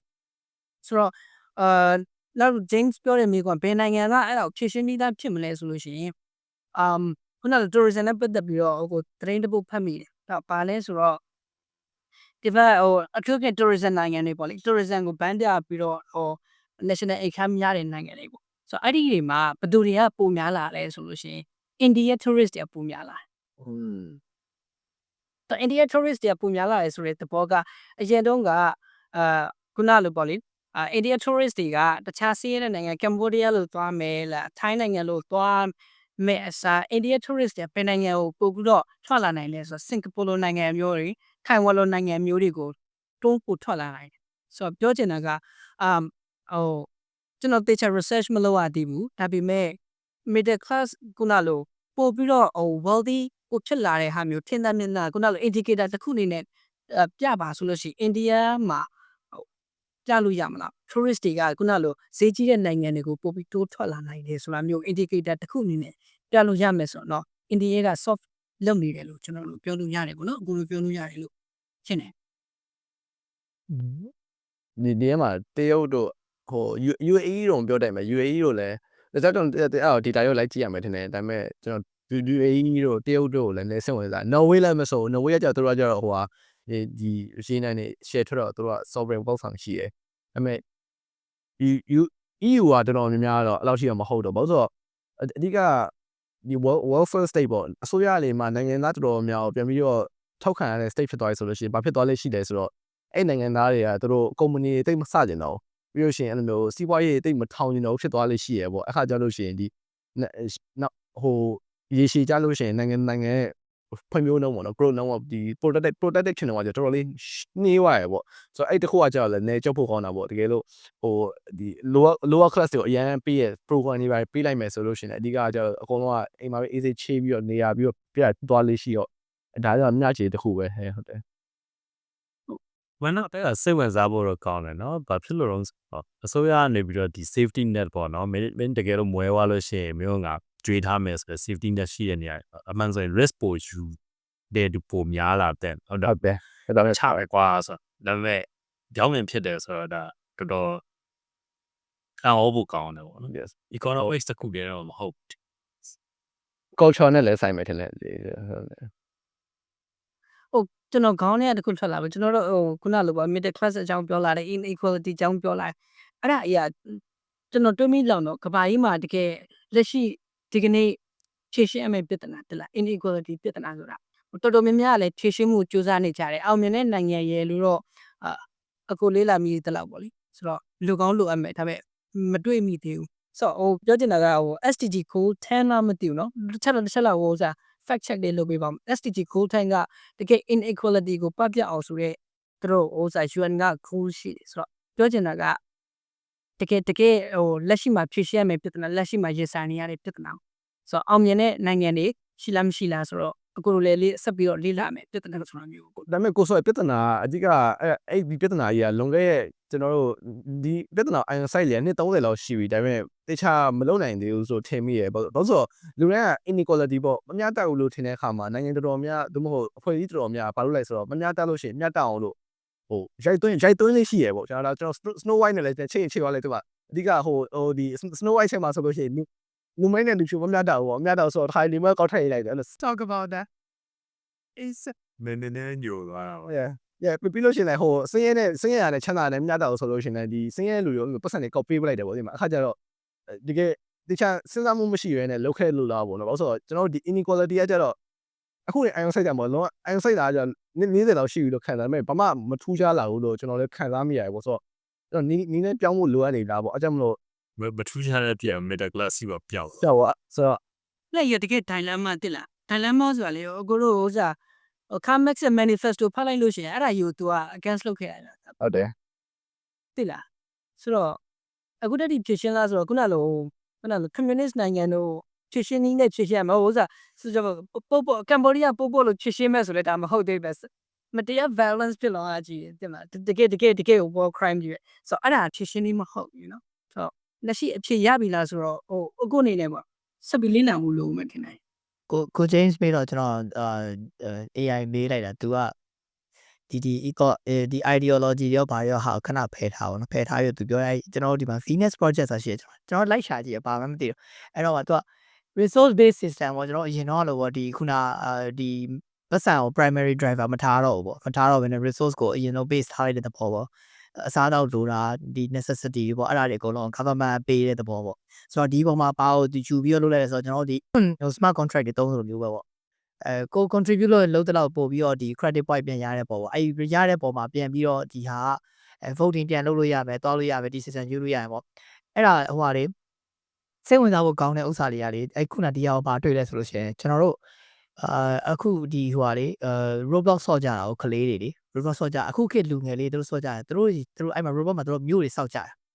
်သူကအပြင်အတိုင်းမြန်မာလောက်ထားတယ် Roblox ဆိုတာဒီ open world တွေ ရ open world ပေါ့နော် escape လို့ဆိုတော့ဒါပေမဲ့သူကအဲ့ Discord နဲ့ပေါင်းပြီးတော့သူကလှုပ်တာ哦လှုပ်တဲ့ခါကျတော့အဲ့မှာ group ဒီမြန်မာပြည်ဆော့တာကလေးတခြားနိုင်ငံဆော့တာကလေးသူတို့ကအဲ့ထဲမှာသူတို့က city government တခုကို create လုပ်ထားတာလှုပ်ထားတာပေါ့ဒါပေမဲ့ဘယ်လိုခေါ်မလဲအဲ့လိုတကယ်အဲ့လိုမျိုးဒီမြို့တွေစောက်ထားတယ်စောက်ပြထားတယ်မြန်မာပြည်ပုံစံတိုင်းပေါ့ဒါဘယ်ခေတ်အဲ့လိုဟာမျိုးလှုပ်ထားတယ်ဒါပေမဲ့အဲ့ဒီမှာတော်တော်များအဲ့ကျွန်တော်အခုဟို mentoring လုပ်ပေးတယ်သူတို့အဲ့အတွေးခေါ်အဲ့ဥစ္စာပေါ့နော်အဲ့ RBS ကိုသူတို့ထည့်တွေးထားအဲ့ဒါလေးတော်စိတ်ဝင်စားဖို့ကောင်းပါတော့တို့မှအဲ့ခုနပြောတဲ့ upper class middle class lower class ဆိုတဲ့ဟာကိုခဏဖယ်ထားလိုက်တာပေါ့နော်ဖယ်ထားလိုက်ပြီးတော့ income base ထားလိုက်ပြီးဒါပေမဲ့ basic အရာဆိုရှင်သူကခုနဒီ resource တွေကို distribute ခုနလုပ်တယ်ဒီ government ကနေ distribute ဟိုတနေ့တာအစားတော့ကျန်းမာရေးပညာရေးဒါမျိုးပေါ့နော်ဒါပေမဲ့အဲ့မှာခုန credit system နဲ့ကိုရှင်ကဘယ်လောက် contribute လုပ်မှာလဲဘယ်လောက်ဘာတွေလုပ်ပေးလိုက်တာလဲဘာတွေသားလုပ်ပေးလိုက်ဆိုတော့အဲ့ပေါ်မှာ credit point ရပြီးတော့ရတဲ့ဥစ္စာနဲ့ကိုက law တစ်ခု create လုပ်လို့ရမယ်ဒါကို propose လုပ်လို့ရမယ်ဒါအဲ့ဒါကိုချိန်တဲ့လူတွေအကုန်လုံး voting လာလို့ရမယ်ဆိုတော့ voting point တွေအဲ့ဒီကနေပြန်ရမယ်ပေါ့နော်ဆိုတော့ smart contract တွေပါတယ်အကုန်လုံးပါတယ်ဆိုတော့တော်တော်လေးစိတ်ဝင်စားဖို့ကောင်းတယ်ဗျာဆိုတော့အဲ့ဒီမှာ economy growth ဖြစ်တဲ့ဥစ္စာမျိုးတွေရှိရပေါ့နော်ဆိုတော့အဲ့ဒီမှာလုပ်နေတဲ့ခါကျတော့လေတော်တော်များအဲ့လို spending နဲ့စားလို့ရှိရင်ခုနဒီခုနတခြားတိုးတက်ရမယ့်ဥစ္စာမျိုးတွေဘယ်လိုမျိုးလုပ်ကြမယ်ဘယ်လိုမျိုးထွင်ကြမယ်ဆိုပြီးတော့အဲ့လိုမျိုးပြောကြရဲလုပ်ကြရဲအဲ့ဒါအဲ့ idea လေးတွေ့ရတယ်ဆိုတော့ဒါလည်းဟိုဟာပေါ့ထပ်ပြီးတော့လေ့လာကြည့်လို့ရ Venus project ဆိုပြီးလုပ်ထားရှိရဲအဲ့ RBS ဆိုတော့ကျွန်တော်လည်းဒီဟာ AI ကိုမေးကြည့်လိုက်မှသိရသူကအဲ့ဖြစ်သွားတာနော်အဲ့တော့အဲ့ဖြစ်သွားအဲ့လိုမျိုး economic system မျိုးတွားလို့ရတယ်အဲ့ဒါဆိုလို့ရှိရင်ခုနပြောတဲ့ကျွန်တော်ပြောတဲ့ middle class ဆိုတဲ့ဟာမျိုးမရှိတော့ဘူးပေါ့နော်ဆိုတော့ဒါပေမဲ့အဲ့လိုမျိုးဟာမျိုးပေါ်မှာရောပြန်မြင်ကြည့်လို့ရှိရင်ခုနပြောလူတွေကဟုတ်ပြီမင်း basic needs တွေမင်းပြည့်စုံနေဘာမှလုပ်ဆရာမလို့တော့ဒီနေ့ထားလိုက်လို့ရှိရင်မင်းမငတ်တော့ထွေးမငတ်တော့ကျမကြီးလည်းမဟုတ်ဖြစ်တော့ပညာတတ်မယ်အဲ့ဒါဆိုရင်ရောတိုးတက်ကြောင်းနဲ့လုပ်အောင်မလားဘာလုပ်အောင်လဲပေါ့ဘာမှဆက်မလုပ်ပဲဒီတိုင်းထိုင်နေတဲ့လူတွေဖြစ်ပြီးတော့ခုနမျိုးတုံသွားပြီးတော့ civilization တစ်ခုလုံးပျောက်သွားတဲ့အခြေအနေမျိုးဖြစ်သွားမလားပေါ့နော်အဲ့လိုမျိုးဖြစ်လာနိုင်တာပေါ့ဆိုတော့ yeah so အဲ့တော့ခုနဒီ middle class ဆိုတဲ့အရာရောဘာလို့ economy အတွက်အရင်ကအရေးကြီးပြီးတော့ driven ဖြစ်နေတဲ့အရာတခုရှိနေတယ်လေပေါ့နော်ဆိုတော့ဒီ economic drive လို့ပေါ့ညာပညာနည်းနည်းတက်ကမယ်အလုပ်လည်းလုပ်ချင်စိတ်ရှိရမယ်ဒါပေမဲ့တစ်ချိန်တည်းမှာပဲပတ်စံလည်းသုံးပေးရမယ်ဆိုတော့ဘာလို့ဆိုတော့ရှာမယ်သုံးမယ်ဆိုတဲ့ဥစ္စာ economic drive ဖြစ်တာဟုတ်တယ် right so ရှာတာရွေးလုပ်ပြီးတော့သုံးတာမလုပ်တော့ဘူးဆိုလို့ရှိရင် economic drive ဖြစ်တော့ဆိုတော့ upper class တွေရှိနေလို့မရဘူးလေမှန်တယ်ကိုချင်းပြောအကုန်လုံး stock တွေပဲထိုင်ဝင်နေပဲကားတွေဘယ်သူမှမဝယ်တော့ဘူးခဲ့အဲ့လိုရှင်ကားကုန်ပြီးစော့ကမကြည့်တော့ဘူးလေ yeah right ဆိုတော့စင်းရဲလူတွေကြတော့ကားမဝယ်တော့ဘူးလေဘာလို့ဝယ်မှာသူတို့တော့ကဝယ်နိုင်စားလည်းမရှိလုပ်ဖို့လည်းမလိုအဲ့တော့ဆိုတော့ middle class က necessity ကိုအတိုင်းအတာတစ်ခုလေးဖြစ်နေတဲ့သဘောကဘာလို့ဆိုတော့ upper class ရှိဖို့အတွက် middle class ကရှိပေးရလို့ဖြစ်တယ်အဲ့မဲ့တစ်ချိန်တည်းမှာပဲ lower class ရှိနေရခြင်းအကြောင်းရင်းက middle class ကလူတွေစင်းသွားတဲ့ဟာမျိုးဖြစ်နေတာပေါ့နော်ဆိုတော့အဲ့ဒီဟာကြီးကအဲ့လိုလိပ်ပတ်လဲမှာမလုံးတက်ကိုရိုက်ပြီးတော့ဝက်ဒီပြန်ပတ်တာ ဒီကပိုင်းကျွန်တော်တွေးမိရလေးတခုရရှိအချိန်နဲ့တော်တော်များအဲ့မဲ့တွေးမိရလေးကဆက်ပြောချင်တယ်ဆိုတော့ကျွန်တော် Star Trek ကြည့်အောင် Star Trek ကြည့်တော့ Star Trek မှာကျတော့သူတို့ကပြောရဲ very abundance ပေါ့နော်သူတို့က energy ကိုကောင်းသုံးနိုင်သွားပြီဆိုတော့ဟိုဆိုကြပါစို့ ကျွန်တော်တို့ Michelin 5 star တဲ့မလားစားတော့ဆိုင်အစားအစာမျိုးစားချင်တယ်သူကဒီ replicator ခေါ် replicator လောက်ခိုင်းလိုက်ရေခဲမုံစားချင်တယ် replicator လောက်ခိုင်းလိုက်ဘာပစ္စည်းလိုချင်တယ် replicator လောက်ခိုင်းလိုက်ဆိုပတ်စံနေပါလေမလို့တော့အဲ့တော့ဘာပြောလဲဆိုတော့အဲ့ချိန်မှာတဲ့လူတွေကဘာမှလိုအပ်တာမရှိတော့ဘူးเนาะ medical တွေပါရဲ့အကုန်လုံးတိုးတက်ထွန်းကားအကုန်လုံးခမဲ့တဲ့ဆေးကကုလို့ရတယ်လူတွေကလည်းဘာပဲလုပ်တော့လဲဆိုတော့ဒီ space exploration တို့ဒီ medical တို့ art ဆိုပဲကိုစိတ်ပါတဲ့ဥစ္စာကိုကိုလုပ်တော့တယ်ဘာလို့ဆိုတော့ဒီဆိုကြပါစို့စားဖို့တောက်ဖို့ဆိုထွန်းရဆိုင်ပြောစရာမလိုတော့ဘူးဗျာ ဖန်လက်လေးရအမေရလေး ဒါပေမဲ့အဲ့လို future ရောက်ချင်ရင်အဲ့လို future ရောက်ဖို့အတွက်ကကျွန်တော်တို့ကဒီ level zone နဲ့လည်းတွားလို့မရဘူးလက်ရ zone နဲ့လည်းတွားလို့မရဘူး level zone နဲ့တွားရင်ဘာဖြစ်လဲဆိုတော့ဒီခုနပြောသလိုမျိုးအခြေအနေကိုရောက်ဖို့အတွက်ကတီထွင်သူတွေတို့တီထွင်သူတွေအတွက်က level zone နဲ့တွား incentive မရှိဘူးဘာလို့ဆိုတော့ तू ကတဖြည်းဖြည်းဒီတခုတီထွင်လိုက်လို့ပတ်စံရလာပြီဆိုရင် तू ပတ်စံလေးကိုတိုက်ဆိုပြီးကောက်သွားအဲ့ထက်ပိုပြီးအစွမ်းရောက်တဲ့ community တိုင်းပြီဆိုလို့ရှိရင်ဒီကောင်ဘာတွေလုပ်နေမှမသိဘူးဆိုပြီးတန်တတ်ပြဆိုတော့တီထွင်သူတွေက level zone နဲ့အဆင်မပြေဘူးလက်ရ zone နဲ့ဆိုလဲဘာလို့အဆင်မပြေလဲဆိုတော့တီထွင်ပြီးလို့ရှိရင်တီထွင်ထားတဲ့ဥစ္စာကုမ္ပဏီက तू ပိုင်တာဆိုပြီးတိမ့်သွားသူကုမ္ပဏီတခုက तू အလုပ်လုပ်နေထွင်တဲ့ခါကျတော့ကုမ္ပဏီပိုင်တဲ့ပစ္စည်းတွေတရားမရဘူးပေါ့တည်မလား startup လို့ဟာမျိုးတော့မဟုတ်ဘူးအဲ့မဲ့ so sorry ပဲသွားတော့ဆိုအဲ့ခါကျတော့ तू ကတီထွင်စေသိမရှိတော့ငါထွင်ကလာယူသွားမှာပဲအဲ့တော့ level zone နဲ့လည်းခုနပြောတဲ့ abundance ကိုသွားလို့မရဘူးလက်ရ zone နဲ့လည်း abundance ကိုသွားလို့မရဘူးဂျားထဲမှာဒီမစ္စည်းမပေါ့နော်ဟိုဘယ်ဘက်ဆုံးမမရောက်တဲ့ဥစ္စာလေးနဲ့ middle class လေးတွေမြောက်စစရှိပြီးတော့မှပဲသွားလို့ရဒါပေမဲ့လည်းလောလောဆယ်ကတော့ခုကတော့ middle class ကတော်တော်ပျောက်သွားတဲ့အခြေအနေမှာရှိရပါတော့နိုင်ငံတော်တော်များများပါ Okay ဆိုတော့ကျွန်တော်ကနာကြီးလဲခွဲသွားပြီဆိုတော့ဒီမှာနေရက်လိုက်ကြလို့လေဟိုကတော့ကို ကိုစီနိုင်ရှင်နောက်တစ်ပတ်ဆက်ပြောရအောင် ကျွန်တော်ဆက်ပြောဟိုအမခုနဆန့်ဝင်စားကြဒီ energy ပေါ့ energy ကကြတော့လုံးဝနံပါတ်1အချက်ကကြတော့ကိုသူပြောရဲ့အလဲလက်ကိုကျွန်တော်အဲ့လောက်ထိတော့သဘောမတူပါဘူးဆိုတော့စစ်ပွဲဖြစ်နေတဲ့အခါကျလို့ရှိရင်ကျွန်တော်ပို့ပြီးတိုးတက်လို့ခံစားရတယ်အခုအမေရိကခုနေ့ကလေ Trump ပြောတာရှိရယ်သူတို့ energy ဘိုင်းဆိုင်ရာမှာအရန်ရှုံးနေရပေါ့တကယ်မှာဒီတရုတ်ကမတရားထုတ်နိုင်တဲ့အခါမှာအမေရိကအဲ့လောက်မထုတ်နိုင်ဆိုတော့ဒီစစ်ပွဲသူတို့အနေနဲ့လုံနေနေနဲ့တကယ်လို့ဒီ energy ပေါ့နော် energy ဘိုင်းဆိုင်ရာမှာကျွန်တော်အနေနဲ့ breakthrough တွေပေါ့တကယ်ကိုတိုးတက်ဖွံ့ဖြိုးမှုရှိခဲ့မယ်ဆိုရင်တော့ပေါ့ကျွန်တော်အဲ့လိုမျိုးဖြစ်မယ်လို့ထင်တယ်လို့ရှိရင် AI ဘိုင်းဆိုင်ရာမှာဆိုလို့ရှိရင်အခုတနေ့ပြီးတနေ့သူတို့ကတရုတ်နဲ့အမေရိကရှင်ပြိုင်နေကြတော့ဟိုအရင်နေဖွံ့ဖြိုးတိုးတက်နေလို့ခံစားရဲဆိုတော့အဲ့ကျွန်တော်နောက်တစ်ပွဲကျတော့လည်းဆွေးနွေးလို့ရပါဘူး energy ဘိုင်းဆိုင်ရာနဲ့ပါလဲဆိုလို့ရှိရင်တော့ဟိုကလည်းရှေ့ဝိုင်းဆိုတော့ဝေး James ကိုလေကိုနည်းနည်းလေးနားထောင်တဲ့သူတွေကိုdirection လေးနည်းနည်းလေးစဉ်းစားတာလွဲသွားမှာဆိုတော့ conflict ဖြစ်တဲ့အချိန်က development ဖြစ်တာမဟုတ်ဘူး conflict ဖြစ်တဲ့အချိန် development ဖြစ်တာ secondary တွေ what profit တရားရေးပဲဖြစ်တာဆိုတော့ conflict နှစ်နိုင်ငံကြည့်ရင်အဲ့နှစ်နိုင်ငံစလုံးကဘယ်တော့မှ development ဖြစ်ဘူးတကယ်မြေစာပင်ဖြစ်တာနော်ဆိုတော့အဲ့ဒါလေးဖြစ်ပြောချင်တာပါ yeah ဟုတ်တယ်the country မပါရဲ့အဲ့တော့ the country ဆိုတော့ ညတော့ America America okay alright ဒါအမေရိကအားစားချက်တစ်ခုဖြစ်မှာပေါ့နော်အဲ့ဒါဆိုလို့ရှိရင်လည်း alright okay ဆိုတော့အားလုံးကျွန်တော်တို့ဒီနေ့ဆွေးနွေးရတဲ့အရာလေးတွေကိုဘယ်လိုမျိုးထင်လဲဆိုတော့လည်း comment ထဲမှာတူတူဝင်ပြီးဆွေးနွေးရပါအောင်ဟို yeah ဒီ episode ကိုကြိုက်တယ်ဆိုလို့ရှိရင်လည်း like subscribe တကယ်ကြီးတယောက်တော့မဟုတ်3ယောက်နဲ့လည်း share ပေးဖို့မေ့ပါနဲ့ကျွန်တော်တို့နောက်ထပ် episode တွေမှာပြန်လည်တွေ့ဆုံကြရပါဗျာကျေးဇူးပါ